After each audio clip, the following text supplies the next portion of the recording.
Okay, we're going to call this meeting to order and establish a quorum. We have Director Palmer, Director Schott, myself, Director Robinson, and Director Lewis present. Director Bland, Director Minley, and Director Ward are not here currently. Everyone, please rise and join me in pledging allegiance. I pledge allegiance to the flag of the United States of America and to the republic for which it stands, one nation, under God, indivisible, with liberty and justice for all. Thank you. Please be seated.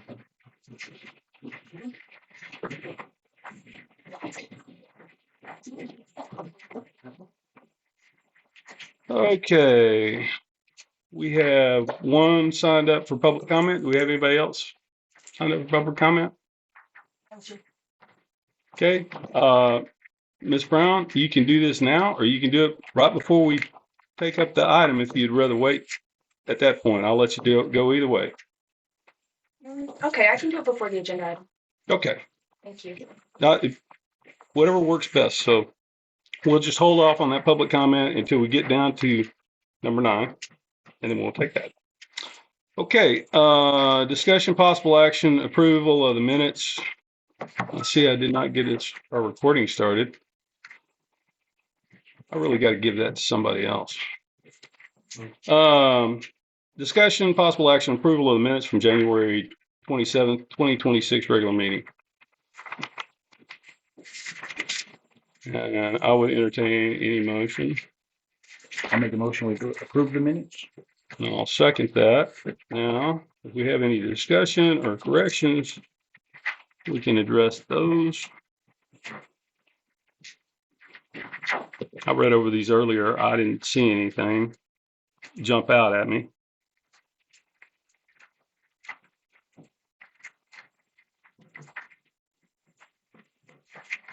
You good?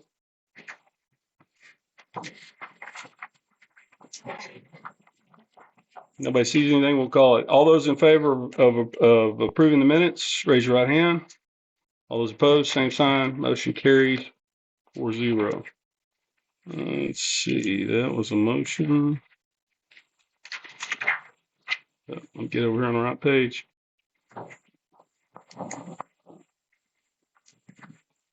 Okay, number 6, General Manager report. Ms. Hobbs, if you would, please.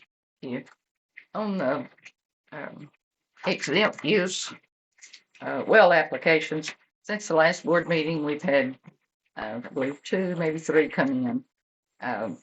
One off the Campwood Road, one up in the kind of northwest part of the county. Big subdivision had gone in up there several years ago. The biggest part of it is in Edwards County, but there is part of it that's in our county. Some of them are like 20 acres, some maybe 50 acres, some a little bit smaller, but anyway, it's for domestic and livestock use permit, or use application, I'm sorry. Next Monday, GMA 10 will be meeting in San Antonio. It's just a regular meeting. The following, the 18th, GMA 7 will be meeting in Sonora. And in the following week, Region J will be meeting in Kerrville. I do plan to attend those meetings. I believe that's all I have to report at this time. Thank you. Anybody got any questions for Ms. Hobbs? Number 7, discussion possible action, Helen Seargeant regular permit. Mr. Ellis, could you give us a brief overview of how this works? Yeah, Kinney County does this in a unique fashion, differently than any of my other clients, as a matter of fact. One of the problems we have in any permitting process is trying to figure out how much you should authorize on the permit. And the typical way to do that is you go through a contested case hearing process where anybody who believes that they're going to be negatively impacted files a protest. We determine who has standing to meet that. name the parties. The parties then go into a evidentiary hearing, which is just like a trial. During that, we typically will have expert witnesses testify as to what the impact is going to be. We look at model runs. Occasionally, the district will hire its own expert to provide an opinion. At the end of that process, the hearing examiner comes up with a proposal for a decision as to what the amount that should authorize should be. And you then issue the drilling permit, issue the production permit, and the person drills well begins producing. You can have certain conditions on there that the board may want to impose or that the parties can agree to in order to monitor what actually happens over time. But then that happens, after they've drilled the well and the damage. After they've already got the damage permit. can be done. And after they have a permit. Here, we allow the landowners to drill a well at their own expense and at their own risk, agree to operate that well for up to 1 year, or perform a meaningful pump test, meaning usually a 36-hour pump test.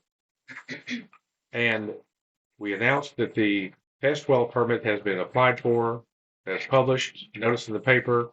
Anybody who wants to have their well monitored during that process then has to register that with the district. They have a right to be monitored. They have to let us come on the property to do the monitoring. And then we can see what happens when the production is actually occurring. We don't have the right to go on and monitor someone's property unless they let us Unless do they it. voluntarily, right? That they voluntarily say it. Now, I mean, if we have an enforcement action and we need to go on somebody's property to do an inspection against their will, we can do so. I strongly recommend we do so through a court order and we take the constable with us. So going on somebody's property without permission in Texas is a great way to get shot. The landowner then operates that well for the test well during the interim, or does that 36-hour pump test. We monitor whoever has registered to be monitored. And at the end of that process, if somebody who's been monitored then says that they believe that they were adversely impacted during that, then they can protest when the regular permit is applied for. The end of the test well permit, and now we have already repaired through the rules a provision that made it sound like they could continue to operate on that test well permit indefinitely. They must stop operating that test well permit at the end of that year, and within the 30 days, they've got to come and apply for a regular permit. So the regular permit is to look at what actually happened during that test well permit period and figure out how much of that should be granted. Anybody who registered to be monitored can file a protest and say, I don't think you should give them the full amount that they operated under, because look at what happened to my well when they were operating. And we can have that fight at that point as to whether. Theoretically, they'd have the data because they allowed us to monitor the well. Well, that's right. And, but you still have the burden of proving, the applicant has the burden of proving that their pumping was reasonable. And the protestant would then have to overcome that whatever information the landowner presents by showing that there was an adverse impact and with landowner's pumping that caused that adverse It's impact. unreasonable. One of the big cases in Texas water law, groundwater law, is we call it the Ozarka case. It's actually Great American Springs or actually Cipriano and Faines versus Great American Springs, which is a subsidiary of Ozarka, where they claimed that Ozarka's pumping near their wells dried up their wells back in the early 90s. And it made it to the Supreme Court of Texas by 1997. And in that case, the Supreme Court ruled that the rule of capture still applies, meaning Ozarka doesn't owe a duty of care to the Faines or the Ciprianos. It doesn't matter if their pumping caused those wells to be impacted. So they never really had the argument at any point during that case of whether or not that impact actually occurred. Part of Ozarka's defense was we were in the middle of a drought. So was it the drought that caused your wells to go down, or was it our pumping that caused your wells to go down? And of course, the final answer is probably a combination of the two. But in any case, they were told you there is no liability. You have no liability, don't owe them a duty of care. If we were to repeal the rule of capture, then presumably the Ciprians and Paynes could have recovered damages that whatever they proved up from Ozarka, if they could prove that Ozarka actually caused the damage. Interestingly, they would not be able to tell them they have to stop pumping.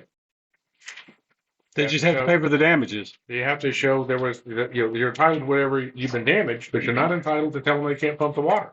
Interesting. So, all this discussion about rule of capture is a problem. Unlimited pumping is a problem, no question about that. The rule of capture means you don't get to sue your neighbor, and consequently, your neighbor doesn't get to sue you. So, when you look at oil and gas law and the thousands and thousands of cases out there, that's happening more and more in groundwater law through contested case hearings and some suits against groundwater conservation district, but not nearly the number that you have with oil and gas. So when you have an exempt use well, and please understand, my preferred nomenclature is exempt use well, because the well itself is not exempt. If you change the purpose of use of a well, it may have to come get a permit to change that purpose of use to something that requires a permit. If you have an exempt use well and you want to start using it for a non-exempt use, you're required to come get a permit. And to do that, you have to go through the exact same test well process. You have to be able to announce this person's trying to get this permit to change the purpose of use. People have to come in and say, I want to be monitored. And then at the end of the test period, whether it's a 36-hour pump test or a 1-year test pump, you determine whether or not that change in use or additional pumping or whatever they amended that Impacted anyone. or wanted that regular permit to do impacted them. So you can convert an exempt use well to one that requires a permit. And let me point this out as well. Having an exemption means you're not required to get a permit from the district. You're still required to register your well, but you're not required to get a permit from the district. That doesn't mean you can't get a permit. If you want to get a permit for your exempt use, you can. I'm not sure why you would, other than to have some record that the well is there and you've been using it. Spacing rules can apply to exempt use as well, can it not? Spacing rules apply to all of them. Yeah. So although we don't require a drilling permit, you still have to meet the spacing requirements. Right. When we can't regulate exempt use, we still regulate where they're putting where they're going to put the coal out. Right. Last thing I want to say about it is that there are 3 main exemptions in the statute. We can expand, districts can expand those exemptions as they see fit. The first one is for domestic and livestock use. To meet that, the well has to be on more than 10 acres of land. It has to be used only for domestic and livestock use. And it cannot be capable of producing more than 25,000 gallons a day, which is roughly 17.36 gallons per minute. That's the rate of withdrawal. It's not authorization to pump 25,000 gallons a day. That's a rate of withdrawal that's authorized. The water still has to be put to beneficial use, still cannot be wasted, and all of those things can be enjoined by the district if they need to. But they're not required to get a drilling permit. They're not required to get a production permit. If they were to change the purpose of use and get a permit or export it, they would still have to get an export use permit or export permit. The other one is for oil and gas operations. That exempts oil and gas rig supply water wells from having to get a drilling permit from the district. Now, I believe most districts also exempt them from having to get an operating permit, because a rig supply well is usually there for 3 days and then they don't use it anymore. They typically turn it over to the landowner. So if that well's changed from a rig supply well to, say, frac supply, in my opinion, it requires an operating permit at that point. If they're going to change it over to secondary recovery, some of the type of injection well, they're going to have to get the retrieve for reduction. They're going to have to come get an operating permit to be able to use that well for that purpose. One quick question, based on what you said, I want to ask real quick. We have the right to enter to inspect for compliance with the rules and whatnot on permitted wells. Yes. Do we have that ability to do that on domestic or exempt use wells? Again, the statute gives us the ability to go on any land to do any type of inspection or enforcement. Again, the Fourth Amendment of the Constitution still applies. That you cannot have unreasonable searches or seizures. You gotta have a reason for it. So, and you better go get a warrant. You better go get a judge's order to let you go on that land. It's a topic that's come up. That's why I wanted to ask the question. Thank you. Okay. The third exemption is for mining. Obviously, if you have a lignite mine or something like that, which is permitted by the Railroad Commission of Texas, they have to they may have to pump the water out of the mine to keep from drowning miners. So they get to dewater those mines without having to get permits from districts.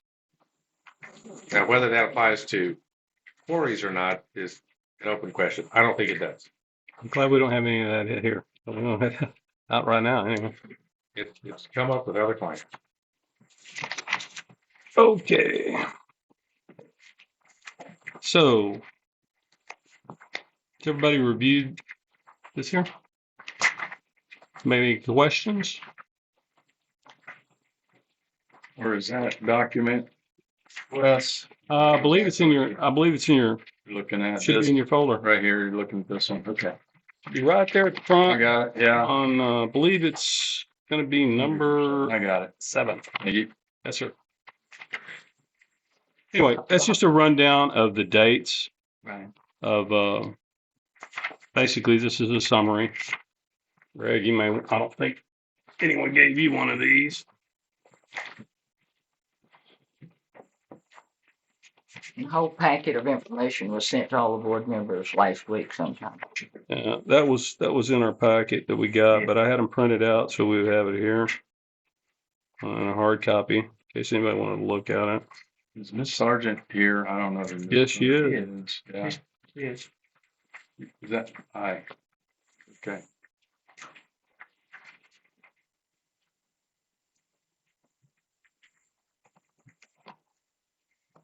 So just while we're looking at that, Wes, I guess I got some questions if that's where we're at now. I think it is.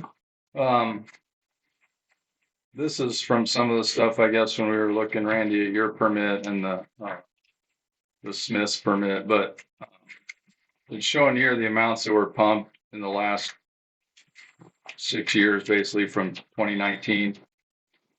Yeah, that's up here too. If y'all want to look at any of the pumping reports, I think they've got folders up here of all of them. So, I don't know, combining these, I guess it was 0, but looking back from 2019, there's essentially 21 acre feet pumped from this test well. 2020, almost 2 acre feet. 2021, essentially 0 acre feet. 22, there's no number, so I assume that's 0. 23, no number, so I assume that's 0. 24.1 acre feet, so essentially 0. And then in 2025, there's 1, maybe 3 acre feet. So that's the history of this well, I guess, right? Is that about right, Ms. Sargent? All right. And I see that you're asking for 25 acre feet or whatever. And then I would ask you, it says on the application, but just to confirm with you, I assume that's for sale, right? You're gonna sell most of that, Kinney County. right? Because I know that when this 21 acre feet, that was mostly to the pipeline, right? Sure. All right. And currently there's demand for the pipeline too, I guess. Right? I mean, there's demand now for the pipeline because is it true that more pipelines are coming through? I heard there was more. I've heard that rumor, but I have absolutely no Yes, I don't know. confirmation of that one way or the other. Confirmed. Somebody was telling me there was 3 or 4 more coming through, but Yeah, I heard 2. as maybe far as 3, what, maybe. as I don't far know as if whether anybody any of it knows. is accurate, I have not seen anything in writing. Okay, but Sounding rumor at the were moment. there to be another one, yeah, it would be nice, in your opinion, to have your 25 acre feet is what you're asking for. Right. And are you currently using it or just not really? Not right now. Not right now. Okay. All right. And yeah, so these are the pumping reports from there that I'm seeing. Okay. I think I think that might be some accumulations that you're looking at. The actual reports are right here on the table. If you want to look at Yeah, them. I just was trying to add up the numbers and they're mostly in gallons. So I was just trying to find. In 2019, when they pumped 21 acre feet, were there any derogatory from any other pumps, from the testing pumps? Well, in this instance, no one is noted in the recap right there. No one signed up as interested party status Nobody contacted it or asked on for either a one of monitor these well. for the 10 acre feet or when it was amended to 15. No one filed an interested party status. So the only monitoring that we have is the passive monitoring system that we have and have been developing since 2019. I don't know how many we had, but we didn't have anybody that were concerned about it and wanted interested party status. So we don't have any monitors in any holes through this time period to tell you. And kind of like the loop that was left in the rules where they didn't have to, at the end of the year, have to come in 30 days, cease pumping, we fix that. This is another little hole that we're going to have to address sometime in the future. Because the ideal of the testing period is to get together data. Well, if no one signs up as interested party, it makes that a little bit more difficult for us. So I would love to try and change the rules at some point where we're guaranteed to get data if we're going to let them From a test. neighboring well or something? Well, somewhere around there, yeah, we've got it. I mean, the purpose is to get the data, and that's what we need to get to find out. At the moment, right now, I don't think we know a whole lot more than what we knew when we got started 17 years ago because nobody filed interested party status. So that said, the amount is relatively insignificant. It's less than exempt use. The withdrawal rate is different, and that's what makes this well have to be permitted is because it withdraws quicker. They put a bigger pump in it so they could fill up a 3,000 gallon truck with it in a timely manner. If you did that on domestic use, you'd be sitting there 10 hours filling the truck up. It'd take forever. Another comment I have, Wes, so you know that I'm going to say this, and Greg, you're here and you heard the arguments last time, and you know you're aware of the history, what we did on the last two permits that were approved by the board. And just to reiterate what our rules say, that we cannot approve any more than was tested for.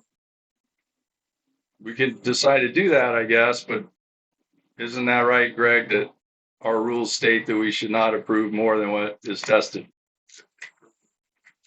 The rule specifically states that the permit should be limited to the amount that was tested for, either through the 36-hour pump test or the amount actually pumped during a 1 year period.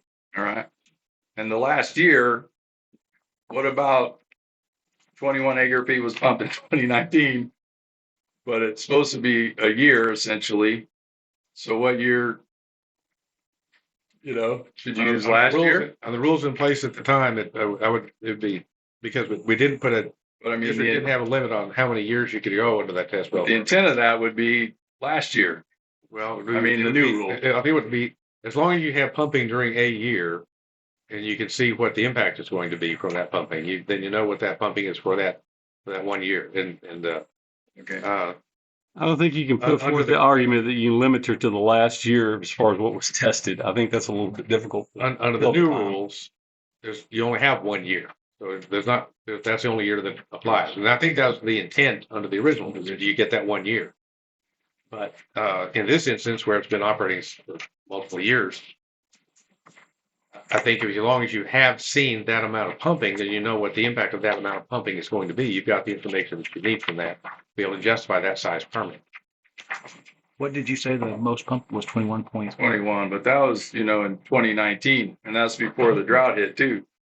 So that was a good year. I mean, the spring was up in 2019, big time. One of the problems you have And then 2020 went. one of the problems you have with any of these permitting processes is when you're doing the test, you're doing it in whatever year you happen to fall in, whether it's a drought year or whether it's a good year. Yeah. So, But if that well was pumped 21 acre feet last year, theoretically, it could have caused a different result than it did in 2019. and that And Yeah, that's true of every.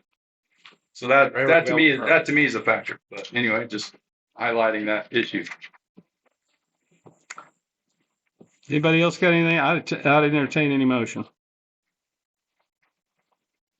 We should have started. We should have started with one more begin thing, with. Wes. Wes, I got one more thing while we're at it. Sure. Right now, I don't know exactly the number. I probably should because it's going to come up as we talk to the hydrologist. Vince, thanks for being here. Alyssa too, by the way.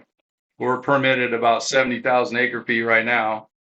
And the MAG, according to the, best available science now, is going to drop significantly maybe from that. And at the GMA 7 meeting, numbers between 7 and 10 were thrown around. So right now, roundabout figures, we're 10 times over permitted right now. So I'm not sure that adding more permits when we're 10 times over permitted now is a good idea. Well, in order to deny a permit in Texas, the way I understand it, as a district, we have to have something to hang our hat on. Because underneath the Constitution, if you own a piece of property over 10 acres, you have a right to drill a well and capture water underneath it. If we're going to deny a permit, we're going to have to show that it's got a negative impact, not overall volumes, not to mention the fact that that MAG is over in GMA 7 and this well is over in GMA 10. So, Well, two different things, but, I'm not sure that's the case, but noted. well, that's what the map says. No, And I don't just agree with part of that. it, but the hydrology and the fact that we can deny a permit or not deny it, that's No, we That's- can. It doesn't mean that there aren't consequences for it if we don't have a reason for it. understood. So Understood. I'm going to make the motion that we approve the permit. Second. Now, do we have any further discussion about it?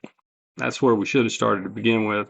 All of these things really should start with a motion in a second before we even get into discussion. And I'm as guilty as not doing this correctly as the rest of the governmental entities in the state of Texas. But that's really the way it's supposed to be done. Do we have any further discussion on it? All those in favor, raise your right hand. All those opposed, same sign. Motion does not carry.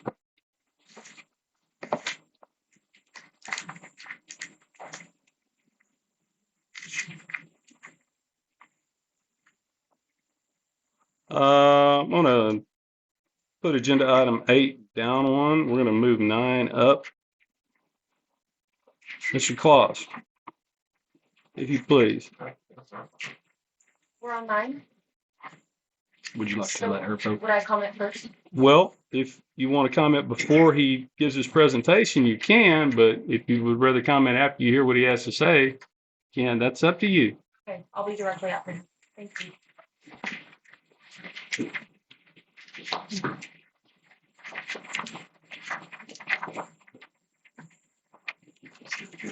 That out of your way, man. Go ahead. Awesome. Thank you. Well, good evening. Feel like we're getting close on this one here, so please bear with me through the raspy voice tonight. I've got a pocket full of cough drops, so probably pause a few times to throw those in. Also with me tonight, I have Alyssa Soule. She's one of my colleagues who's been helping behind the scenes here. I said brains of the operation earlier, and then she slapped me on my wrist for that. So, but a lot of the work we have been doing at Priest and Nichols has been a collection of us really thinking about this, putting our thinking caps on, really thinking about, how do we work through this in a way that is systematic, is meaningful, and makes sense at the end of the day. So what we have is we have the memo. We've also developed an interactive calculator tool that we can reference tonight during the meeting. Marty's got it pulled up on the computer. It's something that Alyssa could help drive throughout tonight's discussion. But what we want, I gotta get where I can see. what we wanted to do here is make sure that this deliverable was iterative. We were able to interact with it as we hopefully answer some tough questions tonight as it relates to what do these different DFC scenarios show us as it relates to the historic record. we're going to reference the historic record a lot tonight, and there's a reason for that. And so, what I'm going to do in the memo here, I'm going to read a section from page 7. So this is in section 4, which talks about the desired future conditions and the 9 factors that the GMA has to consider when they adopt a DFC. In our case, this is a new DFC. So there will be discussion on these 9 factors. The one specifically that I wanted to draw some attention to is number 8, which is the feasibility of achieving the desired future condition. This is one I've thought a lot about because, what does the feasibility of achieving the desired future condition mean? So what we boiled that down to is that it means 1, the ability to evaluate compliance using available data, and then 2, whether the DFC can realistically be achieved and maintained given the historical aquifer trends, climatic variability, and management tools. So in terms of using the historic record to help guide us through this discussion, we feel like that's an appropriate avenue. Some of those other things to consider throughout, the DFC discussion are related to changing demographics, climatic variability, all those things we usually don't think about, but are part of this conversation as we think about what is the desired future condition for Kinney County in GMA 7 for the Edwards Trinity Plateau. As a community, we've heard that there is strong desire to make sure that DFC stays as some sort of spring flow base metric. So everything we've done tonight is aligned with that thought, that these DFCs need to be funneled through the lens of spring flow, specifically at Los Moras. So that said, I'm going to pause. Does anyone from the board have any questions here? No. All right. So the direction that we received after the last board meeting was to further evaluate what we were calling option or framework A, framework B. Framework A was that 1-tiered metric, something that's very simple, straightforward, X cubic feet per second over X time frame on average.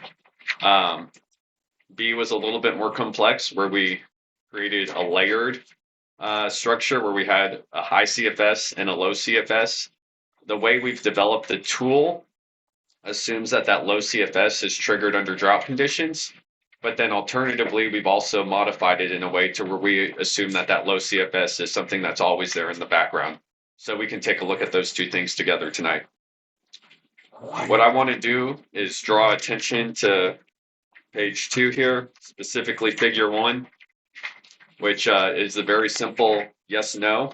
Is mean daily discharge over X number years greater than the DFC? So if the answer is yes, DFC is met. If the answer is no, DFC is not met. So very simple 1-tier metric, very simplistic graphic to demonstrate this is a very simplistic way of thinking about it. Which takes us to the graph on page 3. This is figure 2. Kind of have a heat map here. Green shading to yellow, down to red. What we've done here is we've simplified the 1-tier metric using the historic data from 1940 to 2025, where we've evaluated whether or not that DFC would be met over a variety of different moving windows here from 1 to 10 years, but then also what would happen under different CFS measurements from 1 to 35 under a 1-year moving average, a 2, a 3, a 4, 5, 6, 7, 8, 9, 10 year. So very simplistic way of thinking about the DFC, very simplistic visualization of telling you what historical compliance would look like. So, for example, let's say we want a CFS of 24. That's where we were just a few months back in terms of how we were thinking about this. You can take 24, and at 1 year, that DFC would have only been met 30% of the time. 2 years, this is as a moving average, 27%, 26, 22, 20. So I found that rather interesting because what it's telling us is the longer that moving average is, the less likely we are to be below it because of how those averages work together. So that's telling us a story. This is what we were talking about last week. These moving averages, these windows, these timeframes are meaningful. So if we Yes, real quick. Yes, sir. And those numbers are if it was calculated by calculate the actual average annual CFS.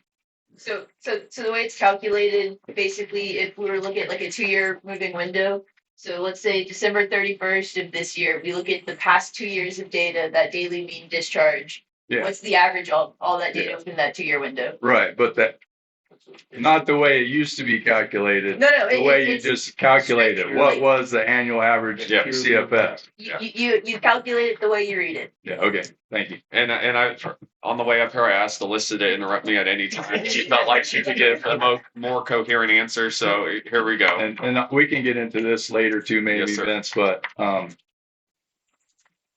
24 was never the actual annual average CFS, really. Right. And whatever, it was created by magic.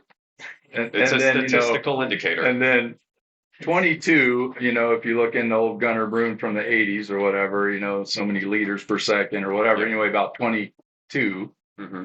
And then if you, and your stuff from before, you're looking more like, what was it, 18 or 17, 17 something somewhere. Yeah, So in around there. between 17 Now and that 18 was included what? the last 5 dry years too. So Yeah, what the actual annual average. Okay, Yeah. so that just the range of what is historic. So it's more like 18. Let's just skip 17. okay, yeah, and we can go there next. So 17, any given year, about 50%, 58% of the time that DFC is met looking at that last 12 months on December 31st.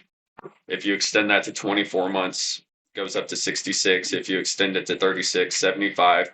The one thing that this one's showing us is you kind of start leveling out to where from between 3 years, you're at 3 years, you're at 75%.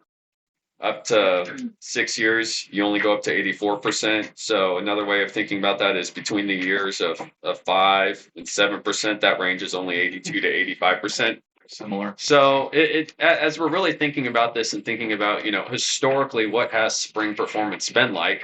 Some of these things too, the 17, for example, shows us, well, the difference between 6 years and 8 years really isn't a difference. We're talking 82% to 85%. I mean, that's a 3% swing, but relatively speaking, not much, not that great of a difference. So this is one way of thinking about it.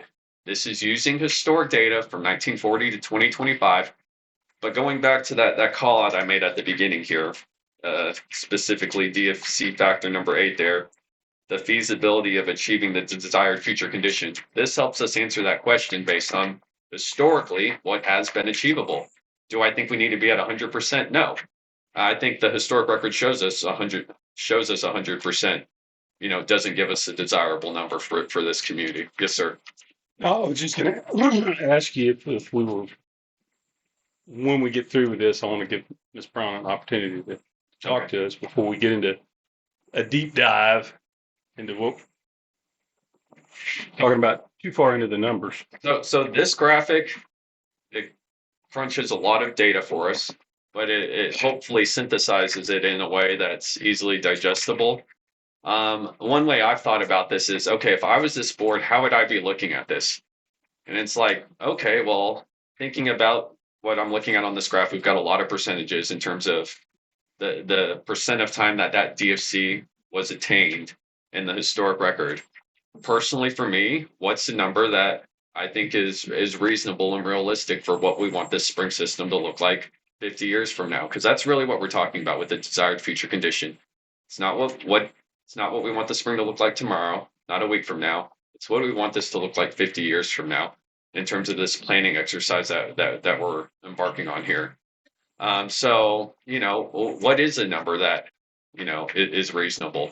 That's a board decision. On the way up here, we were talking, is 90% a good number? Is 80% a good number? 80%, that means 1 out of every 5 years, the DFC, based on the historic record, isn't attainable. Is that something as a community we can support and get behind, knowing that, hey, we're going to set this as a DFC, but 1 out of every 5 years, it's likely not something that is attainable based on the historic data. These are all things to think about. At the end of the day, we are establishing what we believe our management goal is for the district as part of this DFC process. I'm sure Greg's got some more interesting takes on all of it, being the attorney here, but I see this as what is our goal. Eventually, we'll develop those tools to help work towards that goal. And if But we, this at least puts this into perspective in terms of historically what has happened here in this community. and if we get there on this, then we have to develop the tools to make it happen. Well, we have to Through develop the the management tools plan no and matter what. well, I'm just saying, if we get this, we get agreement on this board on what we want here, then we have to make it happen. It's not just, doesn't just stop when we decide what we're going to do here. Correct. And Vince, something on this too, for the board, whatever, just for everybody here. These charts that you have, and you also have them for the 2-tier, obviously, which, you know, I'm excited to hear about. But Yes, sir. anyway, talking about the tools, Wes, like this is like no tools. Yes. This Right? is historic Like, records. yeah, this just like is. Like, this is like no human intervention. Like, Well, no, what I Right. was referencing was we would But I have to mean, develop so- the tools to make this happen. That's where the management plan and the rules that we have to develop to support this after we decide it. I'm just mentioning we But- got to do the rest of it. but the tools will hopefully, I mean, otherwise we're just wasting our time here. The tools will move the numbers up. So if we met at 82% of the time doing nothing, if we fix leaks in the pipes, if we save water, if we, you know, do brush control, if we seed plows, if we do whatever, then those numbers would go up. If we did all those things, I would hope that we could improve performance Yeah. collectively. I mean, Drought, rainfall, our Well, precipitation's the hidden variable, but if Yeah. we're successful with the cloud seeding program and rainfall goes back to historic averages, in theory, we do all those other things on top of it. yeah. It Cool. should be more attainable Right. in theory. Ms. Brown, Was he done eventually? as far as well, we're going to get into the real topic here in just a second. This was just a preliminary of what we've got here. Well, thank y'all for giving me the opportunity to speak.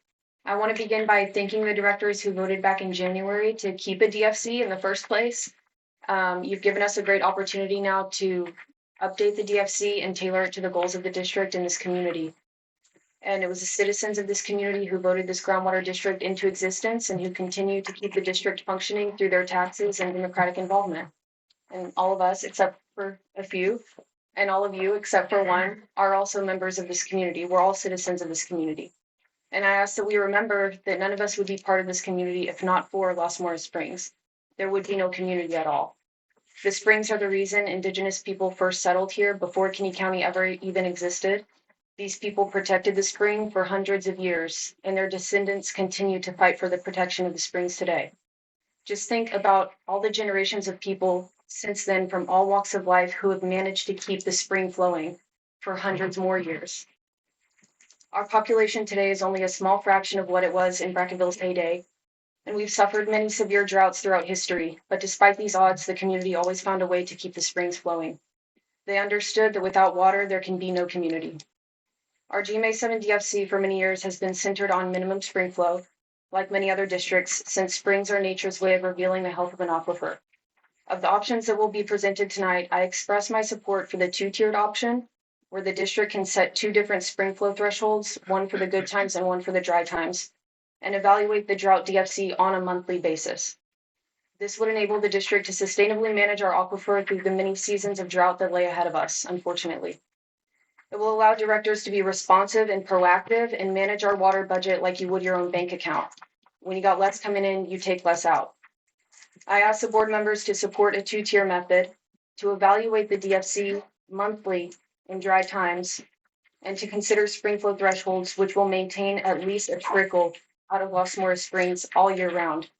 When a spring begins to dry up seasonally, as ours has for the past 4 years and going on 5, if you've seen it, you know what I mean. It's low. An unprecedented situation these past 5 years. It's the beginning of the end. Once a spring dries up for good, it doesn't bounce back. And there are examples of that. Let us really sit with that possibility. Please demonstrate that you can be good stewards of this place for future generations and keep the root of this community alive. And I want to make sure and reiterate that my understanding is that 2-tiered option, evaluating spring flow monthly, would allow the district to act on a month-to-month basis if for that month, the spring flow average is not meeting the threshold that you set. Thank you. Thank you for your comment, Ms. Brown. Did you sign up? Just sign up a paper, sir, and I'll let you comment. Just sign up paper right over there. Just It's okay. I just wanted to ask a question. if you just want to ask a question, please. I was just curious if there's any environmental data that says what the minimum flow of the creek would be to maintain its health. Not as far as I know. All of these creeks that are tributaries into the Rio Grande are deemed perennial by the state of Texas, which means they dry up from time to time. And that's why when you have a surface water right out of one of them, you have no guarantee to ever get it because it's a perennial creek and it's not an annual creek. If the state of Texas calls it annual, then they suspect that there's supposed to be water in there all the time.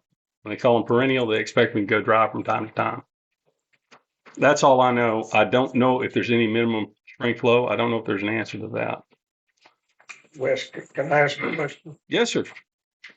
All right, are we still talking about a DFC using Lost Marsh Springs for the whole county? What? Well, You know, I'm going back to management zones. what we have before this body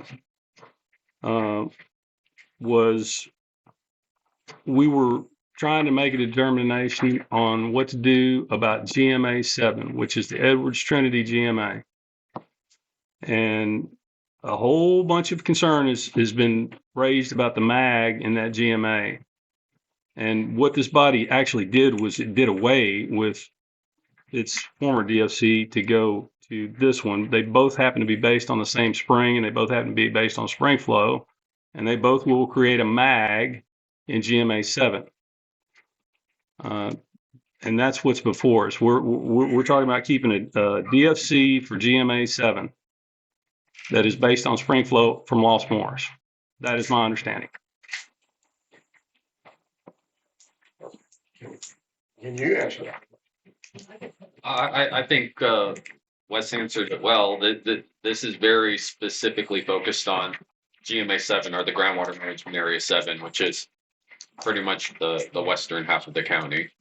Just a quick review of how we got to where we got. There was a lot of pressure at being put at GMA 7 about the mag and where the mag was set. And Vince came back and did a presentation. I guess it was 3 meetings back. I guess it was January meeting. Right? They all kind of blurred together. I'm sorry. And we had the option of going non-relevant, which would create no mag.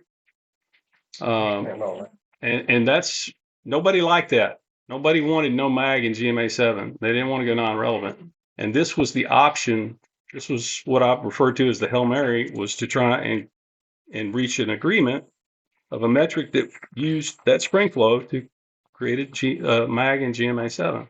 And that's what we're trying to do. Now, GMA 7 has to approve it too, which is one of the reasons why we go and pick something that we know we can't meet. Like you start picking something in the 50 percentile, we can pick it and we can vote for it and we can approve it. It doesn't mean they will. They may say that's not reasonable and not approve it. So we need to be careful about what we do and we need to be reasonable about it. I still think you need acceptable management zones based on sound hydrology. We don't have that. Well, and we've been distracted working on a DFC instead of the conceptual model that everybody wants. And that's It's kind of the cart before the horse. Well, it is, but everyone has demanded. I mean, in the public, both sides pushed. They wanted a mag in GMA 7. They didn't want to go non-relevant. So this is the course that we took. And that's where we're going. We're still doing this in a systematic way to where we're trying to build from one deliverable to the next, where management zones is still the end goal here. But we have to operate in Chapter 36 and for management zones to have unique management zones. They have to be hydrogeologically distinct from the surrounding areas. And so to get to that point where everyone wants to be, we've got to make sure that we really understand the system in a way that we're able to define those hydrogeologically distinct areas within the aquifer to then support the management zones. Just as a side note, another thing that interrupts the process of this district all the time is we have deadlines with other entities that we have to meet. And that's why this DFC thing came up with GMA 7, because we're at the end of a planning cycle. We're in the middle of trying to do the conceptual model, but we got to go stop and go over here and do this because we have to deal with deadlines with other agencies. So, and we're on a real short leash on this one. Does anyone have anything? As far as I'm concerned, 1 year, 1 tier or 2 tier, I'm looking at the percentages. If we're not picking something that's in the 85, 90 percentile, we're looking to fail. And we could unpackage the 2-tier a little bit more now, Wes, if you think that's appropriate. Yes, absolutely. It seems to, well, we have one public commenter that is in favor of the 2-tier, so I want to know, yes, unpackage that, please. And I would like to preface the 2-tier with, it's not something that's going to necessarily increase performance or attainment with time. That was one of the things that caught us off guard. We figured, you switch to a 2-tier, your attainment rate, your pass rate, your DFC met rate is going to go up.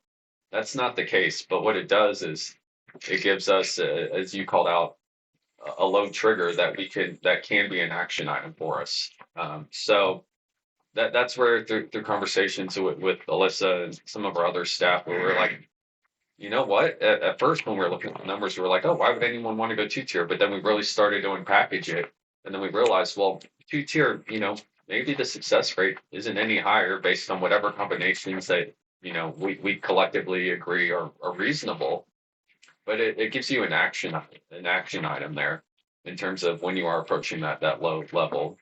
Here is something that we can do as kind of a hard stop in the community, or something that does require more drastic change or course correction. So I try not to use extreme language like drastic change, but one thing that we did recognize though with the month trigger is this is the same thing we're seeing with the spring flow right now. So lots more spring flow data is still provisional back to last March. So we're almost a year removed, and we still don't have spring flow data that we know is published as reliable. When we're thinking about a 2-tier metric, if we do want to do it based on a drought trigger, and if we do happen to use the Palmer Drought Severity Index, that stays provisional from 1 to 2 months about. It's kind of what I don't recall exactly, but similar to the USGS stream gauge data, they do issue preliminary data, and then later on it gets finalized to be made, final publishable data. And Official. Yeah. So, It's on more than a month's delay. I know that for sure. So we have to be careful, is what we learned in terms of what drought declaration we're making, whether or not we believe provisional data is acceptable. So it could be where the 1 month provisional is an action item, but then maybe, we have to think about it as more of a 3-month window. So these are all things that we need to be thinking about, because as we discussed at the last meeting, how we word this thing is extremely important. What we saw with the last DFC, the way it was worded, it became and or all of the above. And so we're trying to avoid that this time around here.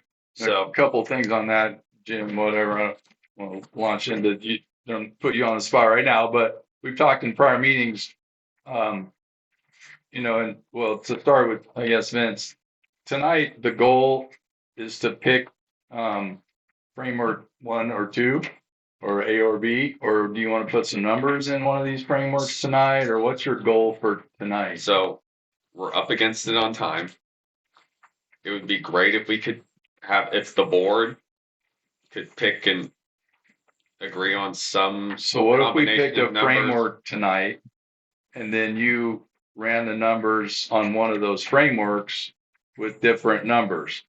So let's, I'll just say my preference right now, 2-tier is my preference. And the short answer why is because Barton Springs does 2-tier, and they got more PhDs and smart people working on that problem, I take offense. then we would. And that doesn't mean that, you know, a PhD is smarter than anybody else. Yeah. But, you know, they got some smart people working on their problems. So the framework seems valid. Yeah. The numbers are flexible. You know, their numbers are obviously different than ours. You know, their flow is different than ours. You know, they have, you know, the EAA, which whatever, that's special rules. But the framework where, you know, and like Gage is saying, you know, a trickle would be nice to try to maintain, and whether you put a month or bi-month or what would every 2 months be, whatever, you could adjust the times and you could adjust the numbers, and that would change what you're talking about, Wes. Like you can get yourself into a percentage that you would make it, and those percentages too are going to change if you do something. Right. Like manage the water. So Alyssa, I don't know. What I want to understand is what numbers are we going to run different from what we're looking at? Well, So I was gonna That's say, a question. What are we like- running different? well, so we can test some specific numbers on these scenarios if you want. So that's what's so great about this tool is we can just We can do that real- right now. we can test some numbers right now. Yeah, so for example, 2-tier, you know, if you put in there, you know, the top end would be whatever, we want Let's do it. 22 Yeah. because that was 1940, Good. or you want 17 or whatever. So if Pick you the pick number. 2-tier and you pick We can test them. 17, 17. Let's do because that. that's the, you know, that's what it's been historically. Okay. What do you want? And then for you your- pick on the bottom end like 5. Okay. What So- type of averaging windows do you want to Well, look at? whatever Barton Springs does monthly, right? And 5 years. Okay. So 17 and 5. We'll add too many cooks spoiled. And 5 and whatever. What sort of drought trigger do you want to look at? Do you want to look at a really sensitive drought trigger or less sensitive Well, drought what do you trigger? mean? So, So Palmer drought severity Like, index. I don't, none of that. Okay, you don't want to look at that? No, All right, let me switch my tab real quick. I don't care if it's not drought. so we anticipated this Okay, question. so we're gonna have a obviously. second trigger, but it's not gonna trigger on drought. No. It's going to be a monthly, always in place. That's And not a this can that's tell not you a why. 2-tier deal, but okay. Yeah, well. that's just So- bracketing. It's a 2-tier without a drought trigger, and it's a low flow trigger. So I would reference that as a bracket. we anticipated this, so we went ahead and built this out anyways. And so, Alyssa, do you mind explaining what's going on the? Yeah, for sure. Okay, so what we're looking at here, I've got some summary tables on the right that test a lot of things, but on the left is kind of like a summary of if you look at monthly. So what is the discharge for that month? Let's look at it. Does it meet that minimum? Yes, no. And then for the long term, that averaging window we selected, so 5 years, does that average spring discharge within that averaging window meet the spring discharge? Yes or no? And then we can assess whether the DFC is on track to be met or not.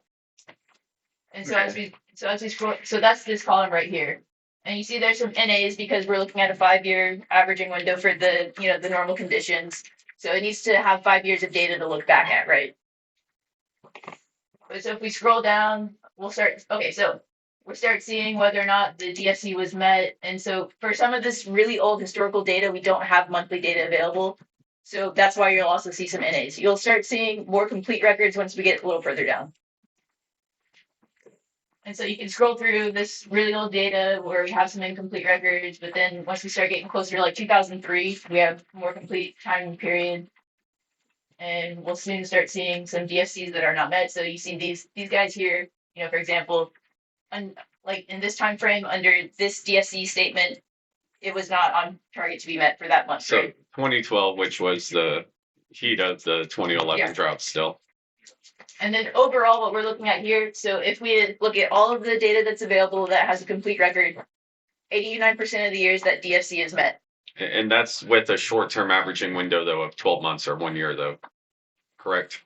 No. This is looking That's at it's monthly for the short term. Okay. So 89. Yes, sir. And then if you wanted to Enough look for at me. Except we would have failed horribly in the drought of the early 2000s. I believe so. I mean, we can look at that, but I believe you're correct. I mean, we just saw that. Yeah.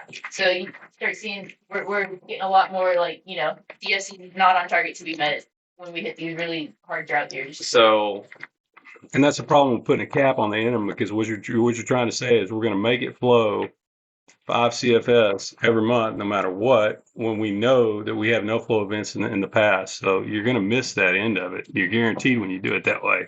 So this is the entire period of record. So I think to Wes's point, that the last 5 years here, and then plus some of 2011, 2012 is getting masked by everything prior to 2012, where And real, what I don't necessarily want to go here, but this is valuable. Like it's super great because to kind of know, historically what's going on, and if we do this historically, what's the deal?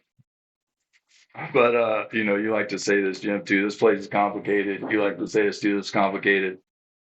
Any model, any tool oversimplifies Sure. the problem. And we got so far to go from where we are to where we need to be that this is just like a drop in the bucket of the challenge ahead. So to me, it seems like, let's get this DFC done. And even worst case, we think we're going to make it 89% of the time, but we make it 70% of the time. All you do is try to do better every year anyway. Like you'd say, well, that didn't work. Let's try this. When we didn't make it with the one we got now, we just said it was insignificant because that's what it was deemed. So we need to get something that, is sustainable, right? Dr. Mace just did this big speech at the state, and he's talking about only 5% of the DFCs in the state are sustainable. And oh, by the way, the whole state's trying to fix their DFCs and their mags, and like this isn't like we're the only ones in this mess. So I don't know. It works for me. Can we look at the one with the drought index just to see the difference? Yes, sir. May I ask Mr. Ellis a question about the meeting the DFC? Let's go ahead and get your question, and then we'll get that up. Thank you. Go ahead. If it's, am I just making this up, or is it you have to have not met the DFC for 3 out of the 5 years in order for another agency to take action with the district? Like not meeting a DFC for 1 year wouldn't be cause for TCQ or like the regional water planning board to take any sort of action. There's, to my knowledge, there's no such enforcement action. So no enforcement action on the DFC from any other entity? No. You can, if a district is not meeting its DFC, then that is evidence that its management plan and its rules are not being protective of the aquifer and not designed to achieve the DFC. If you have that evidence, you can then go petition TCEQ to take enforcement action against the district. Okay, Because its rules are not protective of the aquifer. thank you. And then TCQ can take any action up to and including dissolving the board or dissolving the district. And then the other thing I wanted to add, y'all, is that answer your question, Paige? Sorry, I don't want to interrupt, but the DFC, and this is something that Adam Foster said in that same thing. I was watching this thing on YouTube about the whole deal, and this is the DFC is a key metric, and it's what protects spring flow. It's not the mag that protects the spring flow. It's the DFC. The DFC is like, that's like the step one. So, that's why we're here today, and, let's get this step started or whatever. And I think what Greg told us a few meetings back is that's what gives us legal teeth. But I think what Adam was saying is it's the tools that you're using to support your DFC in the management plan. That's what actually protects the springs. The DFC does not. Yeah, that's true. The management plan, but that's after we get the DFC, we got to get a management plan. So we'll get there. But anyway, the other thing I want to say is I think the DFC is a vision.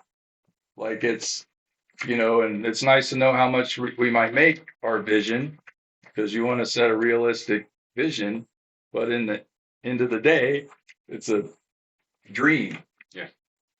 It's So a- why it's a not? goal. What did you need It's to a get back goal. up? So why not dream to have a trickle left in the She stream? got it up? Okay. That's my deal. We need to dream that the stream won't unduly be affected and will continue to support life here.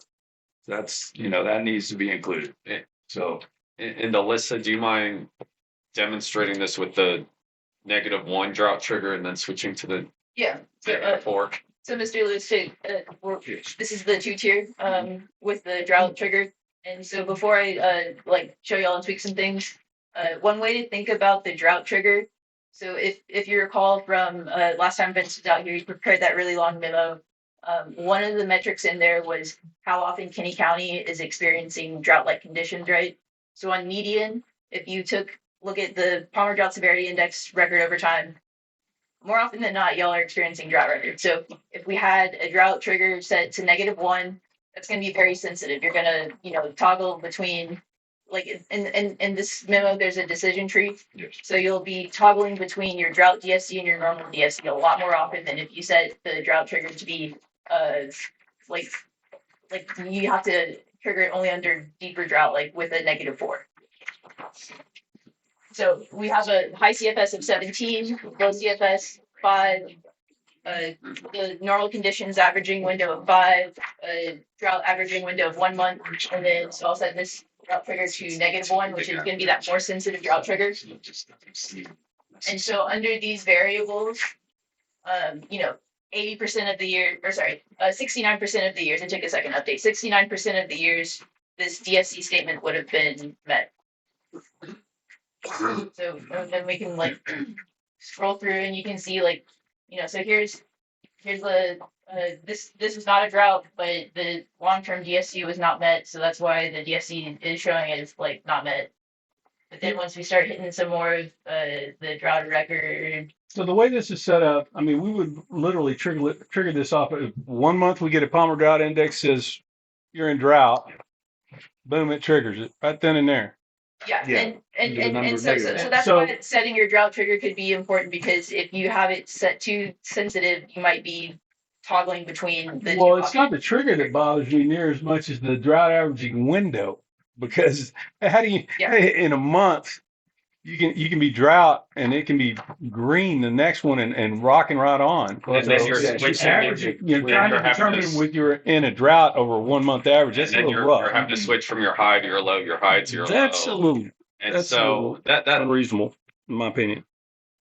Well, the only thing adding Palmer Drought Severity Index adds to it is if you pick whatever -1, and what's -1, mild drought. Yes, sir. yes. So if you pick mild drought or you pick the next stage, whatever, medium drought, extreme drought, whatever,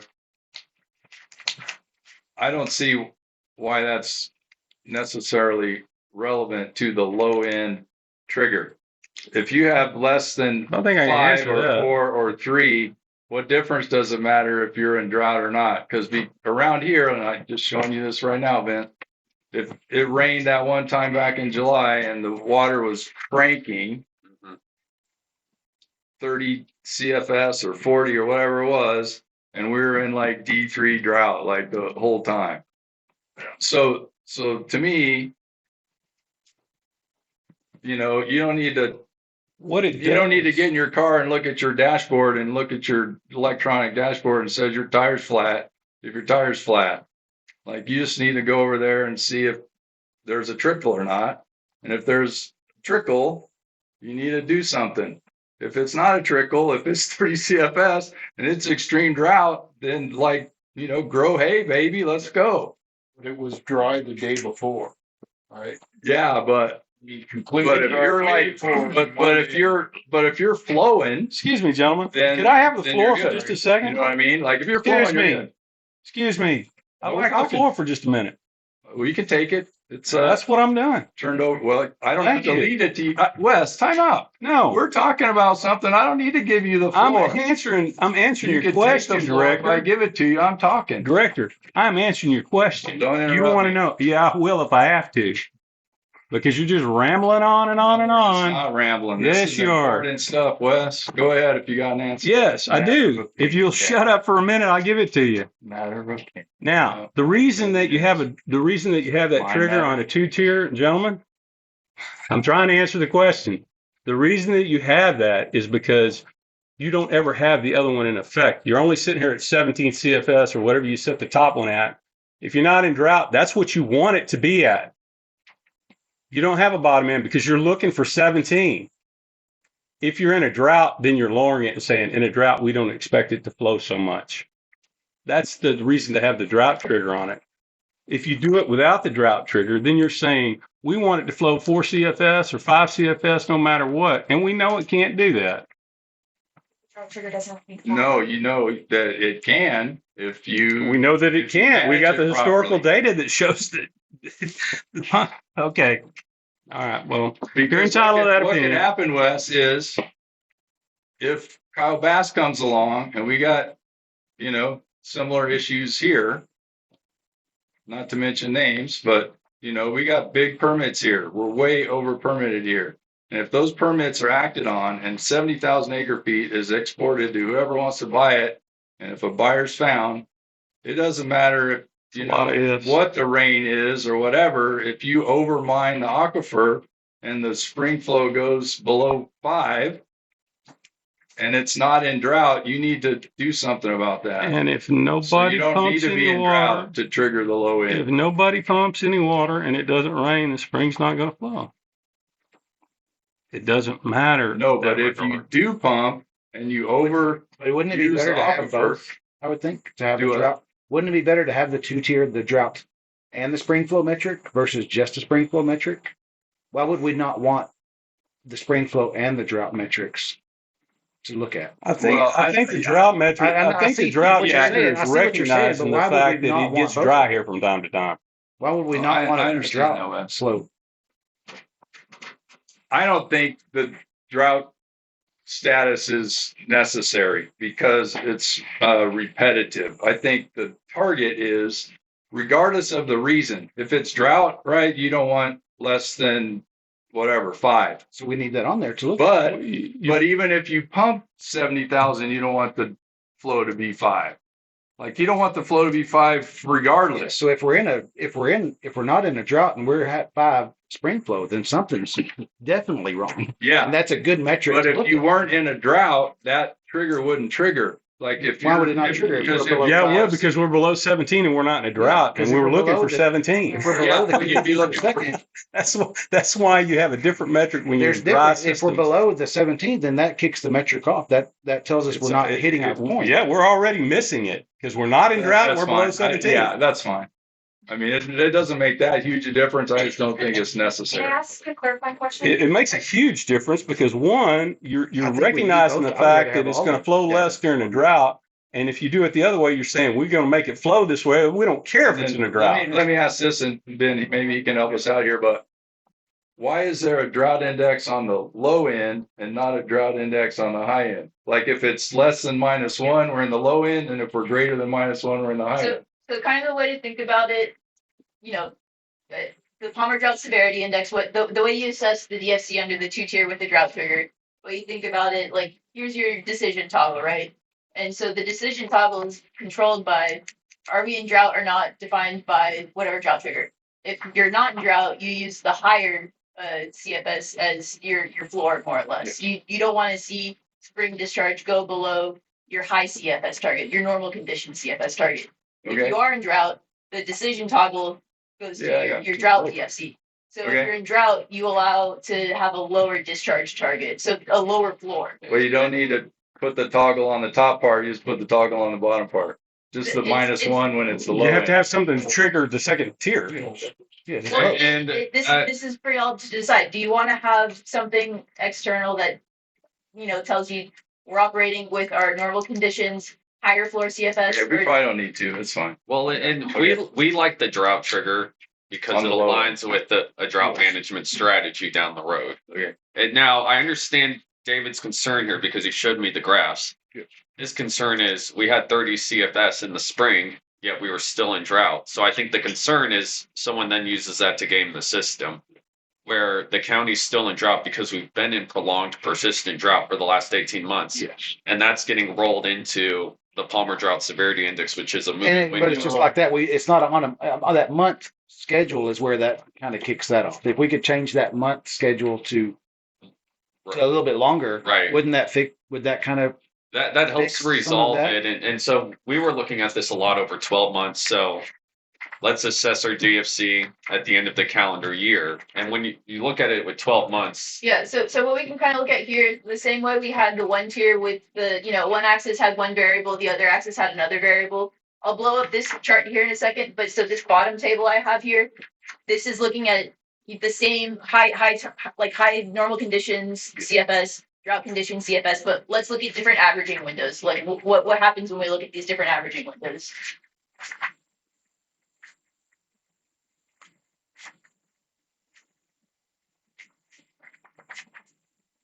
Well, that's been. Now, what is this on the left side? So on What is this representative up here? yes, sir. So on the sort of like the vertical axis, that's the number of months in the drought averaging window, and then along the top, that left to right, that's the number of windows in the normal condition. Sorry, that's the number of years in the normal conditions averaging window. Ah, okay. So the left is whether we could do 1 month down to 72. Yes, sir. Okay, gotcha. So I like A's. I like 90. So that's what I'm looking for. I'm seeing that in 36 versus 4, or back over towards 7 and 24. I see better percentages in there, even 80s at 6 and 6. It looks more reasonable. One of the things I want to bring up again, we can come up with whatever we want. If it doesn't look reasonable or it doesn't look obtainable, we might not get it approved at GMA 7. We normally operate on a -1, -2 is kind of what you're saying. On median, median. So yes, sir. where would you suggest that at the -4? Where would you suggest that toggle line be? I think this depends on as a community how y'all would like to operate. We can look at some of these different options so that you can sort of like test this out if you like. Well, if we run it 1 and 2 all the time, let's look at it at 3 to start with. I mean, just to see it.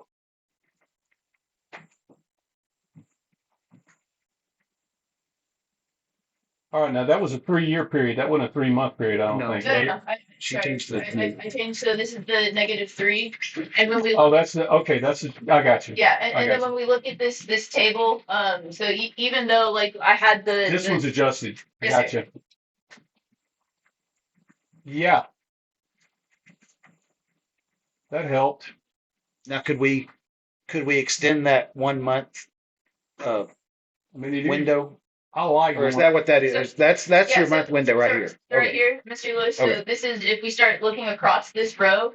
Yes. So this is a 2-month drought averaging window, but then tested against like 1-year normal condition or 2-year average. It's from today back. Yeah. So but it doesn't take effect for 2 different months. combinations. I'm looking at this part of it right here and going this away because if we don't pick a high enough percentage of hitting it with, then we don't have a defensible DFC. If it's down around 75%, I don't think we're nearly as defensible if we're at 80 or 85 or at 90, based on the historical data, because that's what we have to defend the DFC with, right? We have to defend it with what we have available, which is the data that we have. But if we went 17 and 5 for a month, we're 89%. Yeah, run them. Let's look at them. Without What do you want? I mean, without the drought index. And this is With it. Like, Yeah, let's leave it with the drought. Well, It's we'll do it both 17. ways. Let's look at it both ways. So sorry, what do y'all want to test? The first one, go. We want like I first asked you, right? We were saying 17 and 5 Yes, sir. over a 1 month on the low end and 5 years on the top end So, without the Palmer Drought Index. But with, let's say we throw in the -1 like was originally planned. I don't think the -1 is not the plan. She had it planned at -4 because we automatically That's operate like in a a water -1 or drought. 2. Well, So like I said, if we were in a 3 or 4, where that kicks it as well. Yeah, so I don't know what the numbers are. well. So, What she just told us was we normally are in -1 or -2. So I asked. Yes. on average, that's what we wind up at. So I asked for it to be run at -3. Okay, that's fine. Run it So -3. we're running at -4. We've run it all. What would it give you at -3? So, We're there so already. right now we're looking with the drought trigger at -3. And so if you want to look at a 1 month drought average and a 5 year normal conditions, that's a pass rate of 72%. And that's because it's toggling on and off as we move back and forth. Let's go between the back up drought to trigger. let's go back up to the top though, where the numbers are at, That's fine. where we're inputting them That's at, 2 and nothing. Right? That's like Okay. just letting you have. and that's with 17.5. Yes, sir. That's based on the We're historic. looking at 5-year average, 3-year drought trigger, and a 1-year averaging window. So, but 1 month. that's No, for that's the 1 month. that's for the one specific scenario. But that two-way table I was showing you, Right. It shows you like can this. ignore the. It yeah. runs all the way out to 72. Yes, sir. Yeah, I got you. Yeah, we don't need to worry about that one. That one has to stay at 1, so the rest of it works out right. Okay. So those are So the can you numbers. go back to that table again? Yeah, let's go back over there. What gets us to 80? What scenarios get us to 80%? So we can look at different averaging windows or different CSS targets. We're looking at 6 and anywhere from 3 to 6. Yep, that's about in the sweet spot there. And you can go to 5 if you're going. I think, and 6 months down, you can go there. it's a goal to get, well, like over the past 5 years, we're looking at a pretty severe drought. This Yeah, is a big goal. time. If we It's set it probably too the worst high, drought we've ever it's had. not a goal. It's something we've always met during a drought. And If Oh, it's no, something we set low, it's a goal. Well, if you set it too low, it's not a goal, it's unrealistic. And so we have to set it reasonably. Yes. We can't go too high and we can't go too low. Yes. I don't think based on historical data, setting it at 50%, you're never going to get it passed because they know you're going to fail. So that's why I like a higher number. You know, if the board thinks 90 is too high, that's fine. But I think if we go below 80, I think we're just asking for it not to be passed anyway.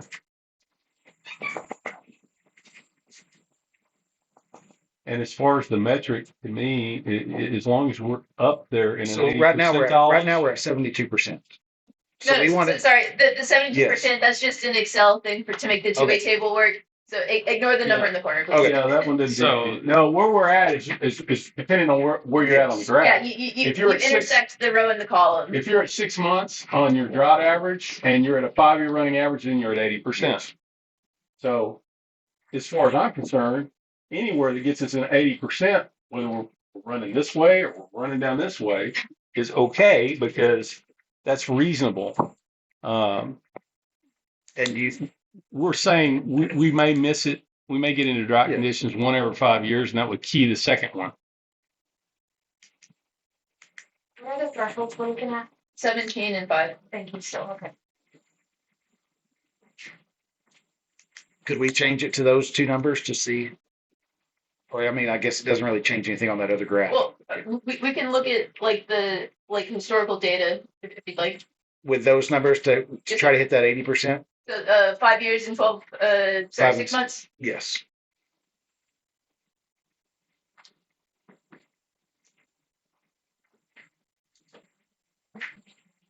Take a second to update. And so, yeah, so 80% of the years that DFC has met, and so we can scroll through and we start picking up some data. We missed it in 46. And so under the 6-month window here, we would evaluate in the middle of the year. And then at the end of the year is how this would, or some other scheduled Yes. cadence like that. But on the low end bin, 6 months is too long. Well, it's looking at the average over the last 6 months. You're not, So, every month you're looking at over the past 6 months. I You're know, adding but that's, that. so it could be, that's too long though. We're not That's saying too you have to slow. look at it in June and December. actually, We're you saying look- every month it goes back 6 months. So this month it goes back 6 months. Next month it's going to go back 6 months. Exactly. It can Give be you a triggered at any trend. time. and we can evaluate it. It can be triggered at any point, at every month. It's just going back Exactly. 6 months. So Is it going back 2011, 6 months each 2012, 2013. It says no drought, but that's just like the language I put in there. Y'all were in drought. It's just there wasn't enough drought to trigger the. What I'm seeing when you're scrolling through this historical data is we would have missed it every time we were in a drought. Which, And that sounds pretty reasonable. well, and the reason that happens is so like your spring discharge performance is poor in drought, right? So We know that. well, yeah. So it's just unfortunately like that combination. So we're trying, but I think the the- drought still yes. wins. All I'm saying is it looks like it matches up and is reasonable within the data set that we have.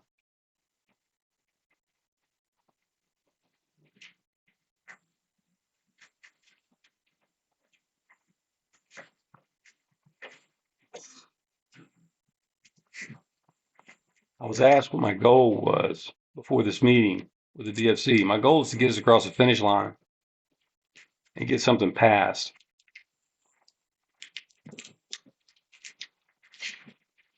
And something that GMA 7 will approve. My prediction is on GMA 7 approving it, whatever Vince puts on paper, GMA 7 is going to approve. I wouldn't bet on that right now. If they don't, they're going to have hell to pay. Yeah, well, that's probably why we might not get cooperation there. A lot of people being upset out there. Yeah, well, we can more about that later. I don't need to. Anyway, what's the board's pleasure? Can we make them? Are we looking for a motion to go with the 2-tier or the 1-tier? Or are we making a motion to go with the 2-tier and the metrics we need, or just We 2-tier, can 1-tier? we can send them back, but they brought all the tools here to make a decision tonight. We can send them back if we want to, and we're going to have a special meeting because I believe it's March 14th, March 17th. March 18th is when they meet next, but they've given us until April to make this decision, but have asked us, if possible, To have it at that one? to Oh, that's cool. have this at our March I meeting. thought we were under the gun until March. So I don't know, what I would like to do is, we have a little bit of time, right? And plus we don't even have Matt and Blake here, so it would be cool to have Perry and Matt and Blake here and like get the numbers, like, hey, and we can get your numbers and get you back here or whatever. I don't know if you can run this by yourself, Alyssa might. But I'm happy to- This But, will allow for but more it's fluid important. conversation It's important this to way run tonight. these numbers. Like that's no doubt. Like I agree. like I give you that. But so I move that we today accept the 2-tiered option for Vince to go back with Alyssa and the next meeting put the numbers into it. So I think the 2-tiered option is definitely what we want to send it back and not waste time on 1-tier. Okay. Well, I mean, But I think I don't want to pick. I think you're kind of done all the Just work. before we do that, do you have this same deal for the 1-tier where you can type in the numbers for that? The 1-tier is a lot easier. We don't need to type a bunch of numbers. Just to see that before we. So like if you wanted to look at all the different scenarios, so if you look down the axis, that's the CFS, so the discharge target. Along the x-axis, that's the number of years, or sorry, this is per year. And this is the 1-year average, and like red basically means you passed it and passed. But if you just want to look at the summary data like we were just looking at, this is that first table we were looking at. So where you have the number of years in the averaging window, and then down this axis you have the spring discharge target, right? What? Yes. I think we should wait till we have a full board here. Well, I was just going to make the comment. On If we're gonna wait until we have some of our other board members here, then my recommendation would be that we table this until the next meeting. I don't think limiting ourselves to 2-tier whenever we don't have the other 3 here is following in the spirit of we're going to wait for them to make a decision. So either we table it or we make a decision would be what I would think we ought to do. Withdraw your motion. And I will make the motion right now to table it. Not second that. So do you need me to withdraw my motion? Uh, Probably. well, Was there a second on that? Oh, There wasn't a was not. there wasn't a second on the motion, but the motion really wasn't completed anyway. But I'll withdraw if it, you, whatever. you know, I don't mind withdrawing mine if you'd rather make the other one. It I'll doesn't withdraw. matter to me. We'll Go put ahead. it whatever you want to a vote. Go ahead. Okay. Is there any more discussion on that? We're gonna table this. That's the motion in the second. Any further discussion before we take a vote? All those I in have oh Yes, it's please. probably going back to what he says. no I don't please. think this can wait until the end of March to make this decision. This might have to become a special meeting in the next week or two. whenever Let's the clarify rest of that. the members are- That's a good one. Let's get that clarified. We need to have a special meeting, not wait until the March meeting for that. That's what I would recommend because I have yet to receive a date for the April GMA meeting. And Okay. there's a chance that they say April 7th. You haven't heard an April meeting date for GMA 7 yet. May have you? 7. I asked and they didn't have one yet when I asked a week ago. So my concern course, I is know it's still we late. have this meeting on the 24th of March. And then between now and then, they announce that their next meeting is going to be early April and we don't have enough time and what we've been asked to do is we don't have to put together a 100-page report on this. We've been asked to provide them with our thought, our reasoning behind why we've changed the DFC, what we're changing it to, what that data shows us, the historic data and how it aligns with our DFC, and then a recommendation to calculate the MAG. So we still have to write that report and fill in that back end piece of this. And I think this board's probably going to want to have a discussion on that MAG calculation as well. And so that MAG calculation is a recommendation. It's ultimately going to be up to TWDB to decide what direction they're going to head. But that's still something we have to factor into the back end of this whole conversation in terms of presenting that to the GMA, what our preferred approach is. And the GMA may tell us, we don't agree with your preferred approach. I want. Sorry. Go ahead. Go ahead. So my question to Vince is, on the top end, is that basically what would drive the MAG? So if we went from whatever, you pick 20 and you have a MAG of whatever, and if you pick 15, you would have a MAG of whatever. If you pick 10, you would have it. So Does picking we're going to go the very DFC change the simplistic MAG? in our recommendation for the MAG, which is we have all this historic pumping data. Yeah. And what we want to do is align it to the calculator that shows historically, this is what pumping showed in years that we attained the DFC, and just provide that to them as an average, which Okay. we'll use. And when you do these charts, whether we do it today or next time in 2 weeks, the charts assume historic pumping. Right now, everything we have done in terms of this exercise tonight does Right. not consider historic pumping. This Like is this all doesn't have in a anything to do vacuum. with pumping. I guess it's baked into reality, but. Yeah, baked into there's- just what the Yeah, flow but- was. If it was- This does not look at like, just Historical looks at the pumping numbers. CFS or Yes. whatever. But Historic CFS. yes. we have about Thank you. 30 years of pumping data that we could tie into when you overlay that pumping data with the years we met the DFC. On average, pumping was Right. X number. Okay. And that could be our recommendation for how to go about calculating a MAG when you don't have a groundwater model. You have a poorly defined conceptual model. What do you have? You have pumping data. And so if we align with that, that also gives us some support for whether or not and we're in compliance with the DFC too, is how do we fall as it relates to those historic pumping numbers? So there's some good reason to why we would want to do that, but a very simplistic approach there. The final point, I know you were suggesting we come back when we crunch more numbers. I mean, we built this in a way to where any one of the directors can get on their computers here and crunch the numbers if you want to play around with this. That was in that tool you put in. The Excel spreadsheet, and if you want to jump on a call, we can show you how to use it on your own computer. But the tools to make this decision have already been provided to the board. There's really nothing else we can do unless you want us to just go pen to paper on this. But cool. I'm going to amend my motion to table this until the next available meeting. I'm not going to set a date on it because I don't know when we can get people here. We're going to have to see when we can get folks here to set that meeting. But we're going to have to have another meeting in the next week or two. So Just look for it. But I'm gonna amend my motion to table it until the next available meeting. Get a second on that. I'll say that. All in favor of amending the original motion, raise your right hand.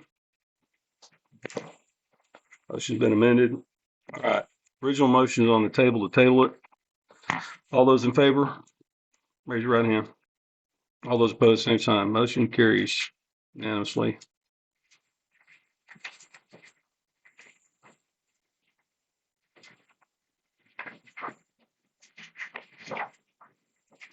Okay, let's go back to number 8. Anybody got anything on the drought? Rather interesting that it should come up now. Anybody want to review the Texas Water Development or Drought Index and aquifer monitoring data?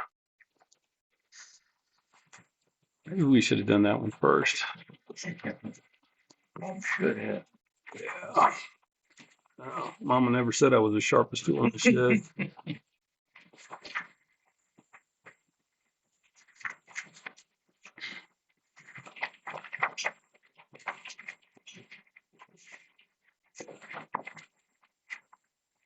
Anybody got any questions?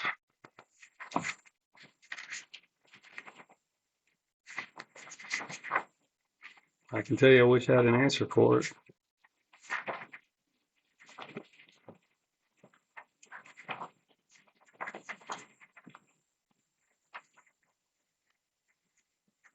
Okay, anybody got any questions on it? Don't, we're going to move on. It's just a review item.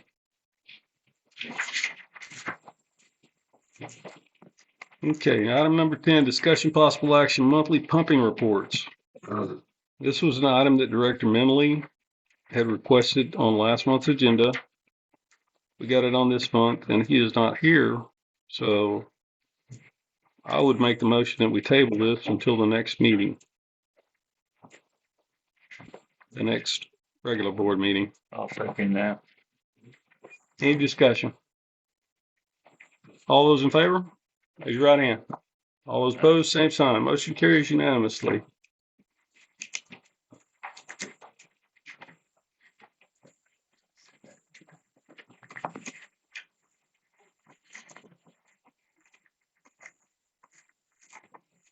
Number 11, discussion possible action. Direct the district hydrologist to apply for Texas Water Development Board scientific grant. Ah, dang, Vince. You just got to sit down. I'm sorry. You can handle this one. Start off and all. Oh, yeah. Make him do it. Go ahead. I do have comments. So I believe it was at the last board meeting when there was a request to have us consult with district staff, other teaming members here, to identify what we believe were good, strong options for this board to consider as it relates to what type of pursuit that we should put forth as it relates to the TWDB science grants. Through that conversation, there was a couple different things that rose to the top. We talked about a lot of different things. Talked about additional equipment, database management systems. We talked about geophysical logs. The one thing we kept circling back around to is kind of what's next here, though, in terms of what's the district already put forth in terms of funding. What are those next steps going to be? Kind of looking at the end of what's currently been funded and thinking about, okay, well, what are we going to want to do next in terms of what's important for this board, this community? The one thing that rises straight to the top is one, which is making sure that we could manage towards a DFC that we believe is rooted in strong science, is rooted in an accurate gauging station. We went down to the creek today, took a look at things once again. We collectively put a lot of thought into how important that gauge station is, that USGS gauge station is for everything that we're going to try to do down the road here.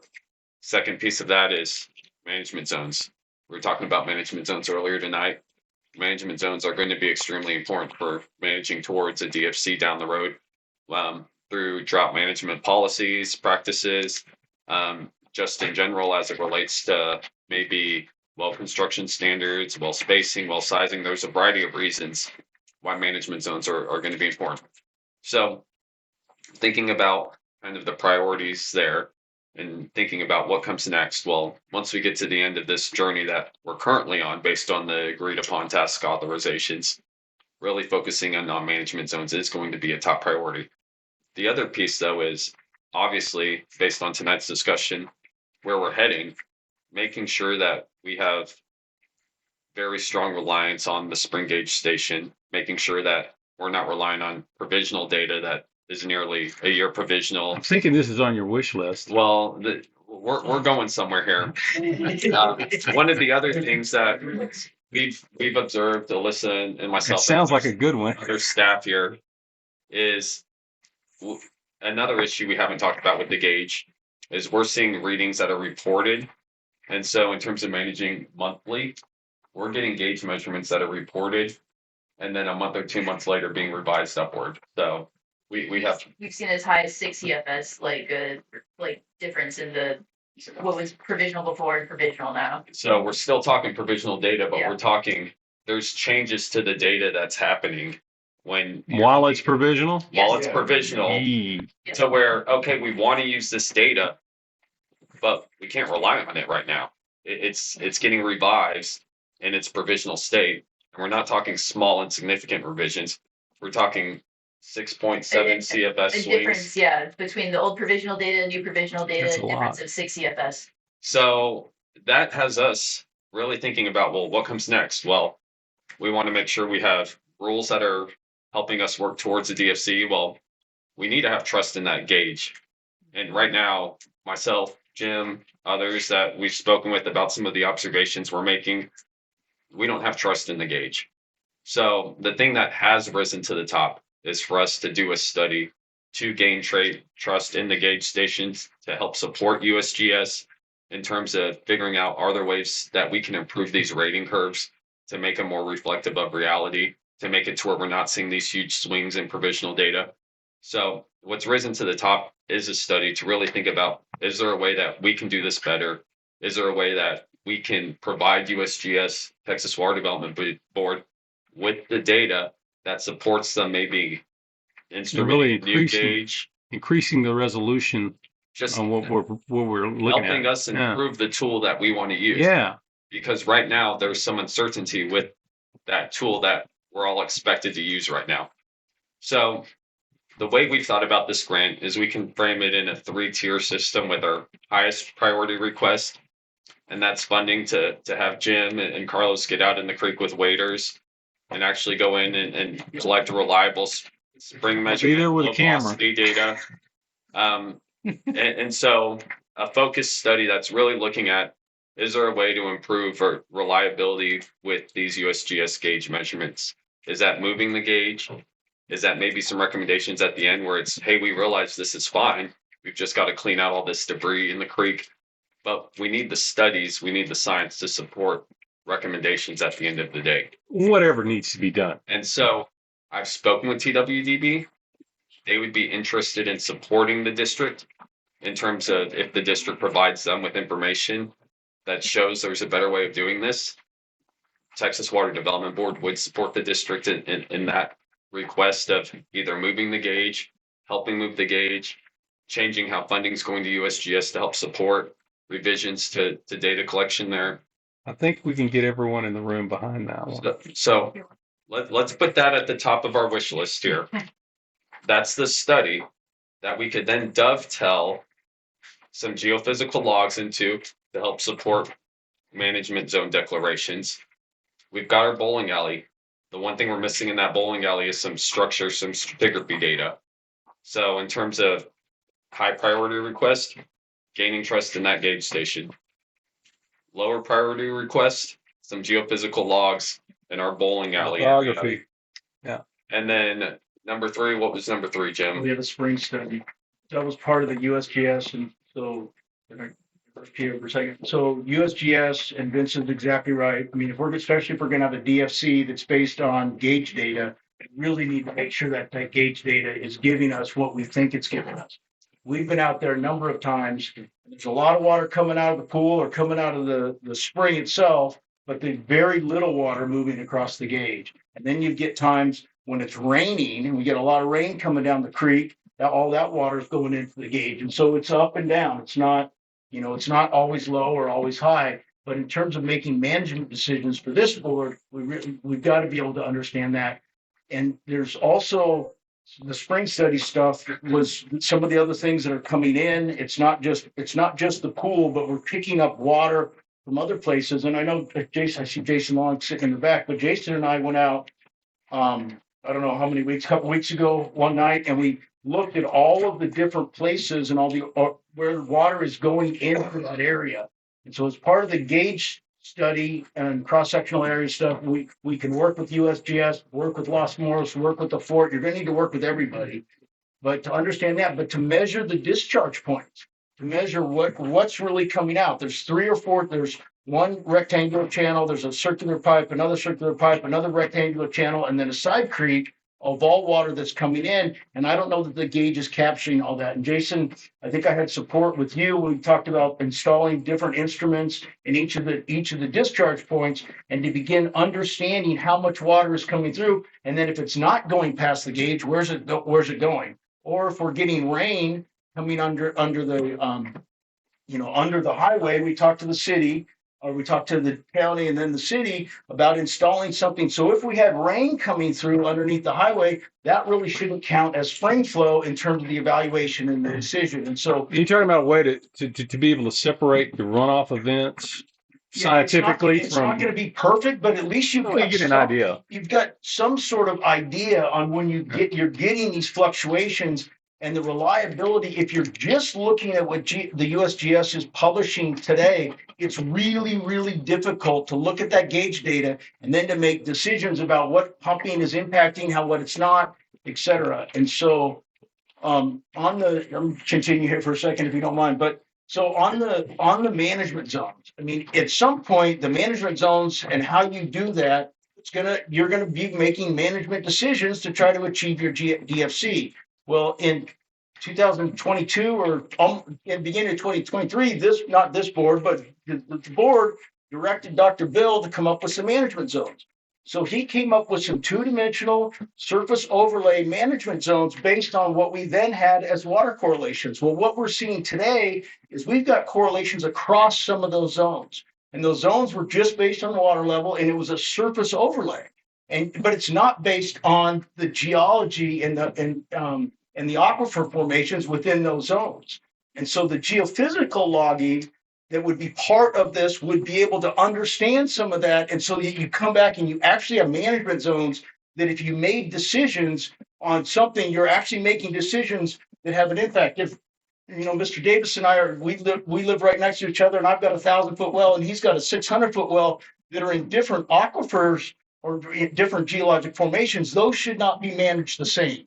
And if you're not, and so being able to do some geophysical logging as part of this 3-tiered process, and Texas Water, I was on the phone today, Texas Water Development Board wants to give this money away. I mean, they have money and they're looking to give it away. And so, as Vince indicated, you've got dealing with the gauge is really the number one thing for this district and this community right now, because if you're going to make decisions, particularly when we can, this is a great tool, but we can make decisions all day long and based on the numbers. But if we don't have confidence in those numbers, our decisions really are meaningless, or the quality of those decisions are lacking. So the 3-tiered process, and I think we've been in agreement talking with Janelle and others, but I think we've got an idea of what to go after for Texas Water Development Board. There will be a 3-stage process in terms of looking at the gauge, understanding the spring, how water's moving, what it is, getting the gauge, and then the geophysical logging.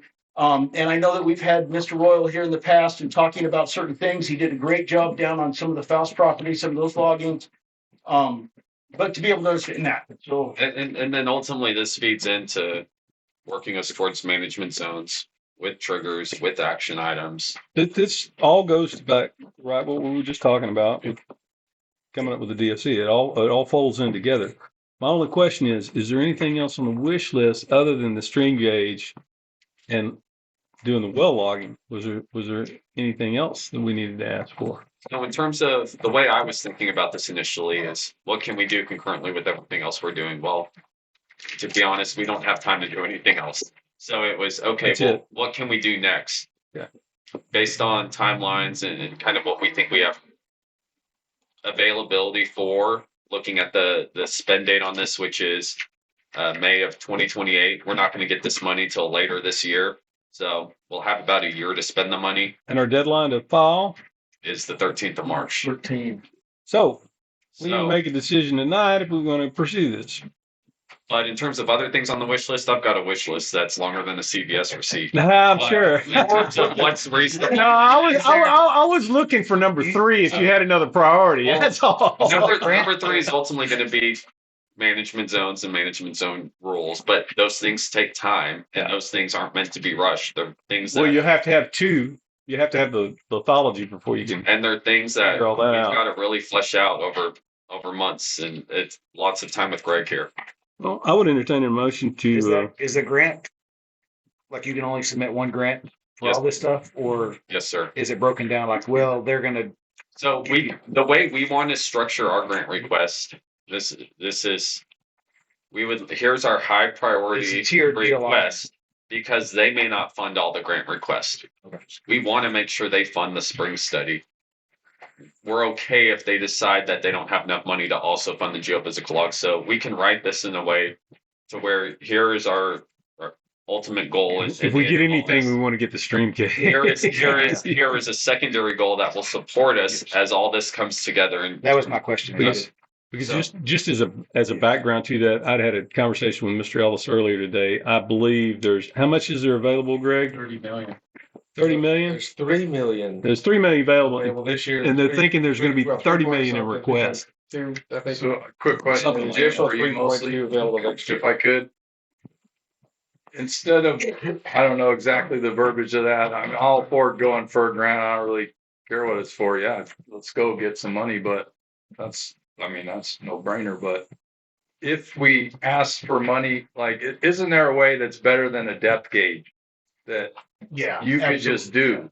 Like, they had that little trough on that field trip we were on, Yeah. and there's like Partial this, flume. Oh, you mean a different way of measuring it? yeah, instead of depth. Like, isn't there like technology that, like, if the Ford approved, which they probably would, and whatever, you can get a certain cross section like under the bridge, because if there's invasive species or whatever, the depth just changes the more weeds there are. So isn't there a better way than a depth gauge? Yeah, there is. And historically, USGS gauge, a there's lot one of of the them, cheapest. they've got a structure that's built and with an actual disc gauge and water going through there, you know exactly what it is, you know exactly what the flow is. Now, that's just, since the 1800s or whenever they've been doing them. Now we've got a lot of technology that we can do it, certainly. And that's part of the conversation. I'm not sure if I understood Vince right, but if I did, what they would do with this grant is a study to figure out how to make that gauge more accurate, and maybe that would be the way to do it versus the can nitrogen. Jim just roll down there and, like, is it easier to get money to just put in what would work, or to do a study to tell the USGS they tell them, like, oh, you should do it better this or whatever? And do we need a study, or do we just need to do it? We talked about that a little bit, but I think what this community needs is understanding that USGS gauge. We need to work with the fort. I don't know how, this is on private property. I think there's going to be a little bit, talk to the USGS, see whatever we need to do. But we need to understand where that water is coming from. And I think there needs to be a gauge study, and you need to understand these different flow pipes before we can come up and just go out and put something in. This would help you along. If you're going to basically to find the best place to put it and the best way to do it. And one thing to keep Does in that mind, answer your Yeah, that's fine. I mean, we can talk more. No, I mean, a study's fine, but Well, just doing it is faster. Like, if you knew how to do it, I'd rather get a grant. well, I'm not going to spend all week sitting there, or all. No, but like, you get somebody to build a little concrete thing that's 4x6, and then the thing goes through there, and you put your magic stuff in there, and you figure it out instead of a depth gauge.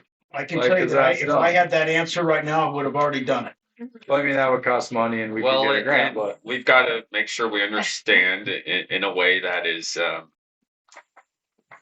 we're documenting our methods, our approach, because it's something that we need to be confident in terms of there being a peer review on the back end. So I think thinking about it as a study first makes a lot of sense for those reasons. I hear you. If we had a week, we could get out here and figure it out. But in terms of making sure we've documented everything, we've dotted all the I's, crossed all the T's, and doing this in a way that aligns with USGS best practices, really understand conceptually how water is moving from the pool into the creek there.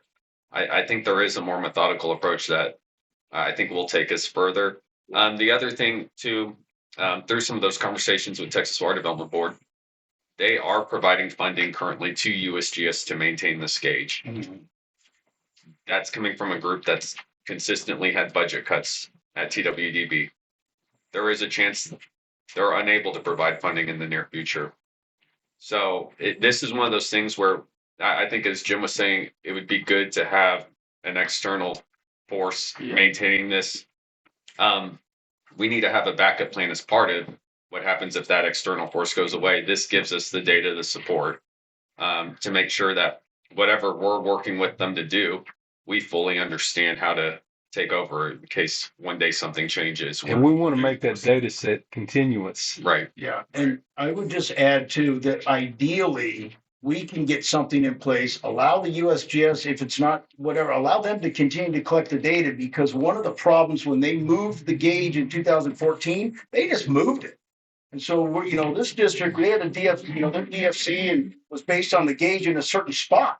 And they just went and moved it. And Dr. Bill, I know, spent a long time trying to do regression analysis and figure out what's the difference. And so if we were able to get something and they continued to do it, where we had data, they had data, and you could see what the differences were for an extended period of time, that all of the data, all the historical data that you had, there might be some relevance where you could continue to use that moving forward, as opposed to, we're just starting a new gauge. And that's what happened to us in 2014. We were sitting here and the gauge used to be in the concrete channel by the pool, and all of a sudden US just came out one day and moved it.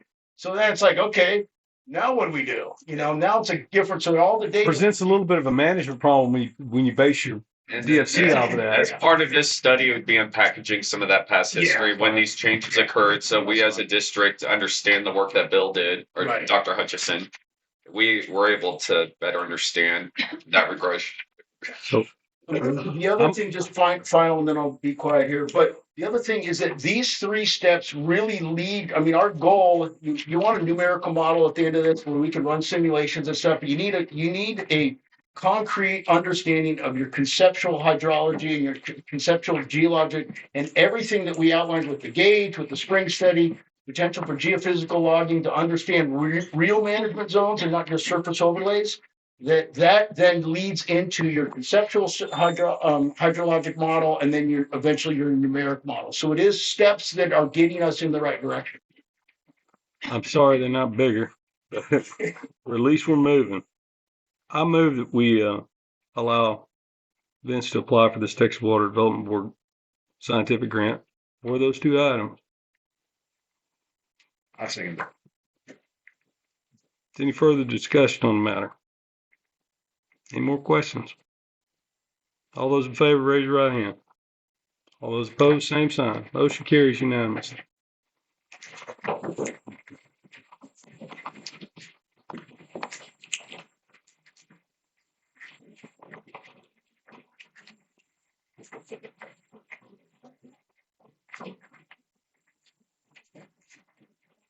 Number 12, discussion possible action, financial statements for January 2026.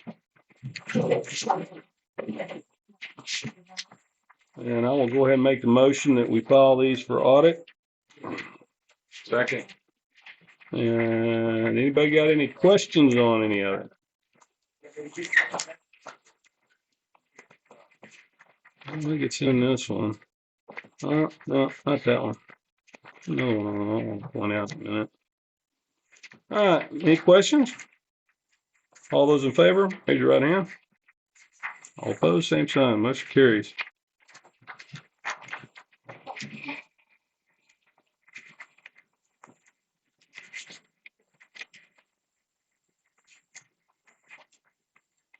Number 13, review monthly investment report.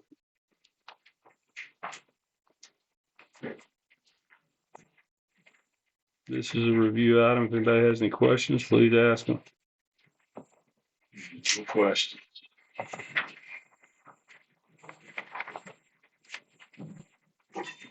Okay, we will move on to the next action item, number 14. Discussion possible action, invoices received and invoices paid. Uh,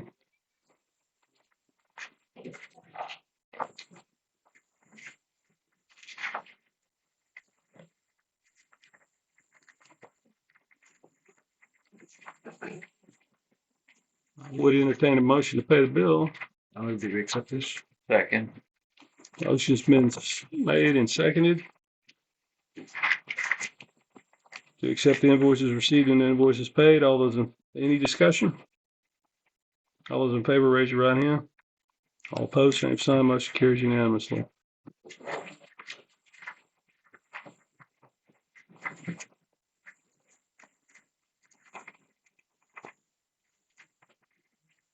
Number 15, director's request for items for the next or future agenda. We need that truck back on the, didn't we table it for this one? We table it and it didn't wind up being put on this agenda because of everything that we had on it, and we don't know how to get rid of it yet. That's the only thing. That's the only reason it didn't wind up back on here, and we're definitely going to put the truck back on there just as soon as we figure out whether we can auction it or how we can get rid of it. You know, we got it by an agency giving it to us. That's how we wound up with that truck. So we may have to give it to another agency to get rid of it. We may have to get rid of it. Done it back the first year to you. I had it. You know, that might not be a bad idea. Who do we get it from? What? I don't want to say sheriff's office. We got it from the county. I think it's from the sheriff's county. department. Oh, okay. Yeah. And we got it from the county. It had a mile or two on it. But we needed a vehicle. We didn't have one back in those days, and they were very generous to give us that truck. No, we paid for it. Oh, we paid for that And one? I had to argue like the dickens with the. Oh, I thought it gave that one. Commissioners. They Oh. wanted us to pay the blue book value or whatever. Oh my And one goodness. commissioner said, just give it to them. And they had a pretty good, anyway. We paid for it. We will get that back on the agenda though. I That have was the not only forgotten it. The only reason it didn't wind up on this one is because I didn't, like I said, I didn't have anything to tell you on how we can get rid of it. Didn't have time to look it up yet. But we do need to get rid of it because it's just parked in the parking lot out there. Any other future agenda items? Yes, Alma, Grant, tire disposal. Oh, that's right. I forgot about that. Thank you. We do need to get that on there. See, I told you were going to have to help me because I'd forget. Okay, we got this district has participated in tire disposal program year after year, and we received a letter from Ms. Hobbs and Ms. Gutierrez about participating in this again, funding commitment for scrap tire collection initiative, and they sent it to us a little too late to get it on the on our agenda, but we need to get that on the next agenda so we can vote that up or down if we're going to do that again. I don't know if y'all are familiar with that. Put on that special meeting. Janelle, you tell them a little bit about the tire disposal program that Okay, we've been running. I mean, how long have we been doing it here? 10 years, 12 years, something like that? Done it, yeah, we've done it three times in cooperation with the city. They I provided thought it the was more than labor that. and we provided the, in other words, paid for the haul off, materials with a company out of Laredo. No, not Laredo, or somewhere down there. Is that for the But city they- only or for the county? Huh. Is that for the city only? It's county-wide, as I understand This it. is going to be, this would be countywide for everybody. Everybody can take their old tires they got laying around, and, mosquitoes growing in them. They And I take them down think- there and get rid of them.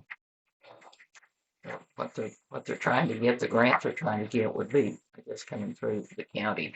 How much the city would participate of, we don't know at this point, but they knew that we had done tire collection and we've got. We've done this program by ourselves in the past, and then we've done it with other entities also.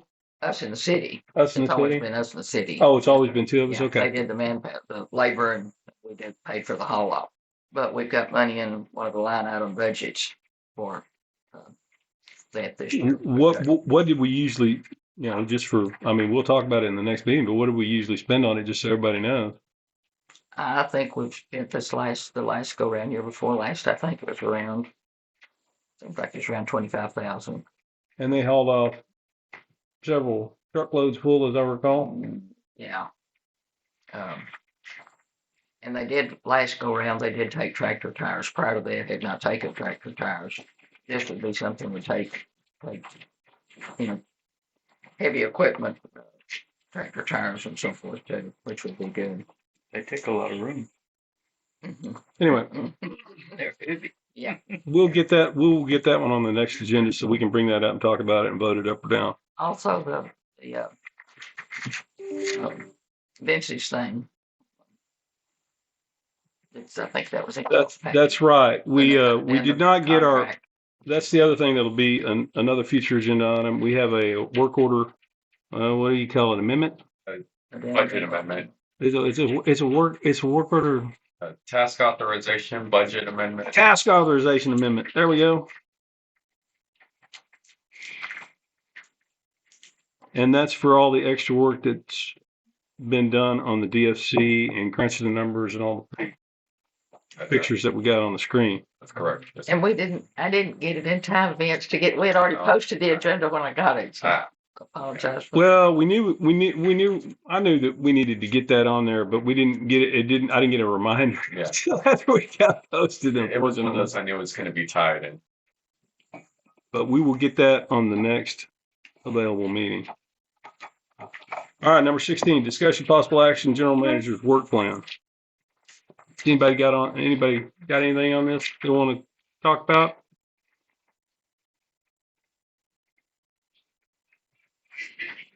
If not, I'm going to move that we table it. Well, yeah, I got something about it. How's this gonna go, Wes? Like, in my mind, there's discrepancies that need to be possibly laid out in this work plan, and I guess, Greg, we can ask you this.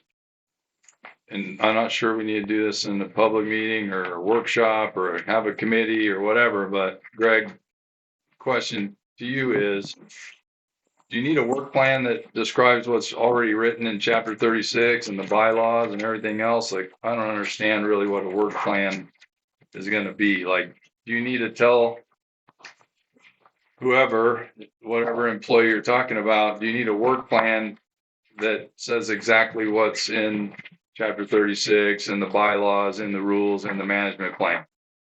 So the work plan should set out the goals and expectations for that person's role as general manager for the coming year. Right, but if the bylaws says the general manager will do this, for example, whatever, the general manager will, set this policy. Do you need in the work plan to say the general manager will set that policy? Well, as I recall the discussion, and please correct me if I'm wrong, Mr. Ellis, the purpose of the work plan is so that the board can identify exactly what they expect to be done in the next 12 months. And then we have something to measure whether or not it got done or not. Right. Well, So whatever it is we think isn't getting done and needs to be done, we're going to verbalize that, put in a work plan. And this is what we want done. Right? We feel better. The work plan does not change the bylaws. So whatever the duties Safe travels, bylaws Vince. are the duties of the bylaws. Now, Yeah, but I guess my point is and I don't really want to get into specifics, and I know we discussed the work plan and I'm all about that, whatever, I guess. But I don't know why you need to establish a work plan if the other documents specify what needs to be done anyway. because you can create metrics, you can have measurable expectations, and then at the end of the year, measurable achievement of those expectations. So it might be processing applications timely, meaning within, that the publication, the notice of the new application is done within 21 days of receiving the application. And have her report back exactly how many applications she received, the date she received them, the date they were published. Essentially, you're gonna have to say what you want. Right. I mean, and Janelle can, be a big help in us putting together exactly what this is, because she knows what she does. So, but also, for anybody that is unhappy with what the district has done in the past, let's resolve that here by making sure we have set down, these things need to get done, and this is how they need to get done. Okay. So, for example, if I had a list of things that I don't think got done and I want to get done, or think should get done, either by the board or by the general manager or by one of the other employees. Well, this is the general manager's work plan that I'm That's talking about. that well, but we probably need a work plan eventually for everybody, but whatever. Let's just, general manager, that's fine. I could just send those to Wes and the general manager and to you. Like if, Sure. I don't really want to open my notebook here, but I guess I could, yeah, but sure. the best way would be to put it just in an email. Yeah. Okay. Fine. You got anything else on this one? Okay, may I ask a question? Yes, ma'am. What you're saying, okay, you're the director, we've got 7 directors. Okay, all 7 directors are sending anything that they come up with that they think needs to be done. Send it to maybe Wes and This is Yeah. for the Correct. purpose. This is for the purposes. This is for the purposes of developing a work plan for the ensuing year. Right. This is not a methodology of call Wes and tell her to do that. No, and no, he I'm not tells- saying that. That's not what we're talking about. No, I'm just explaining to her. Yeah. I'm explaining to her so she understands what we're talking about. Yeah. What we're talking about is anybody that has, if we think this didn't get done, this needed to be done, and then we're going to fold that into the work plan. But the work plan's got to be approved by the board, right? So it's not any one of us doing it. All 7 will have to agree to what's I in there. guess I'm not following, because what I'm hearing, any director that's, whatever it might be, that wants the general manager to do, send the email, and that needs to be done. No, That's the directors No. coming in. No. They think. I'm talking about, let me clarify. Yes, That's hang not- on. Let's That's a fair hang on. question. Hang on. The goal, here's the goal. We're going to try and work with all 7 directors to put together an annual plan that says, here's how we expect things to get done by the general manager, and with specific metrics so that you know whether you've achieved those goals or not. And at the end of the year, they can see whether you've achieved those goals or not. And so any director that would like to see something included in that work plan needs to send those to Wes and myself, so we can work out, and we'll work with you and make sure that these are achievable goals. I mean, we're not going to try and put so much on your plate you can't possibly do it. All right, that clarifies. The work plan. Another analogy for the work plan is we're figuring out what the report card is. Yeah. What you're judged on at the end of the year when you get your evaluation. You judge on the work plan. It's the report card for the evaluation. When I was at EAA, I had not even a director, but a committee send me a letter saying that I had 6 months to get all of the permits issued. And I took the letter to the chairman and the executive committee, and they handled it. We got 90% of the permits issued in the first 7 years. It took us a total of 12 to get all of them done. That's 6 months. So, their demand for a 6 month was just never going to happen. You can't possibly give 1,500 people due process in 6 months. It's just not a possibility. We had to hire 6 different law firms to help us get through that. So, they need to be reasonable goals, and they need to be based on what your duties of the job are. And I think we need to start with anything that any director is dissatisfied with. We need to take a look at that and see what are the reasonable goals and how we can make sure you can meet them, and work with you to make sure that they get met. But this is an annual plan. Here's at the beginning of the year, here is all the things we expect you to accomplish in the timelines by which they should be accomplished. And at the end of the year, we take a look and see whether those things happened or not. That's how they conduct your evaluation. It gives everybody clarity. So what we're discussing is the way that we come up with that plan, Okay. not day to day, I not day-to-day stuff. I misunderstood Director Palmer. No, it's okay. We want to get it cleared up. So anyway, for the time being, I'd make a motion that we table this. Second. Okay, we got a second and a third. All those in favor, raise your right hand. All opposed, same sign. Motion carries. I would entertain a motion to adjourn. We adjourn. Second. All those in favor, raise your right hand. Motion carries unanimously.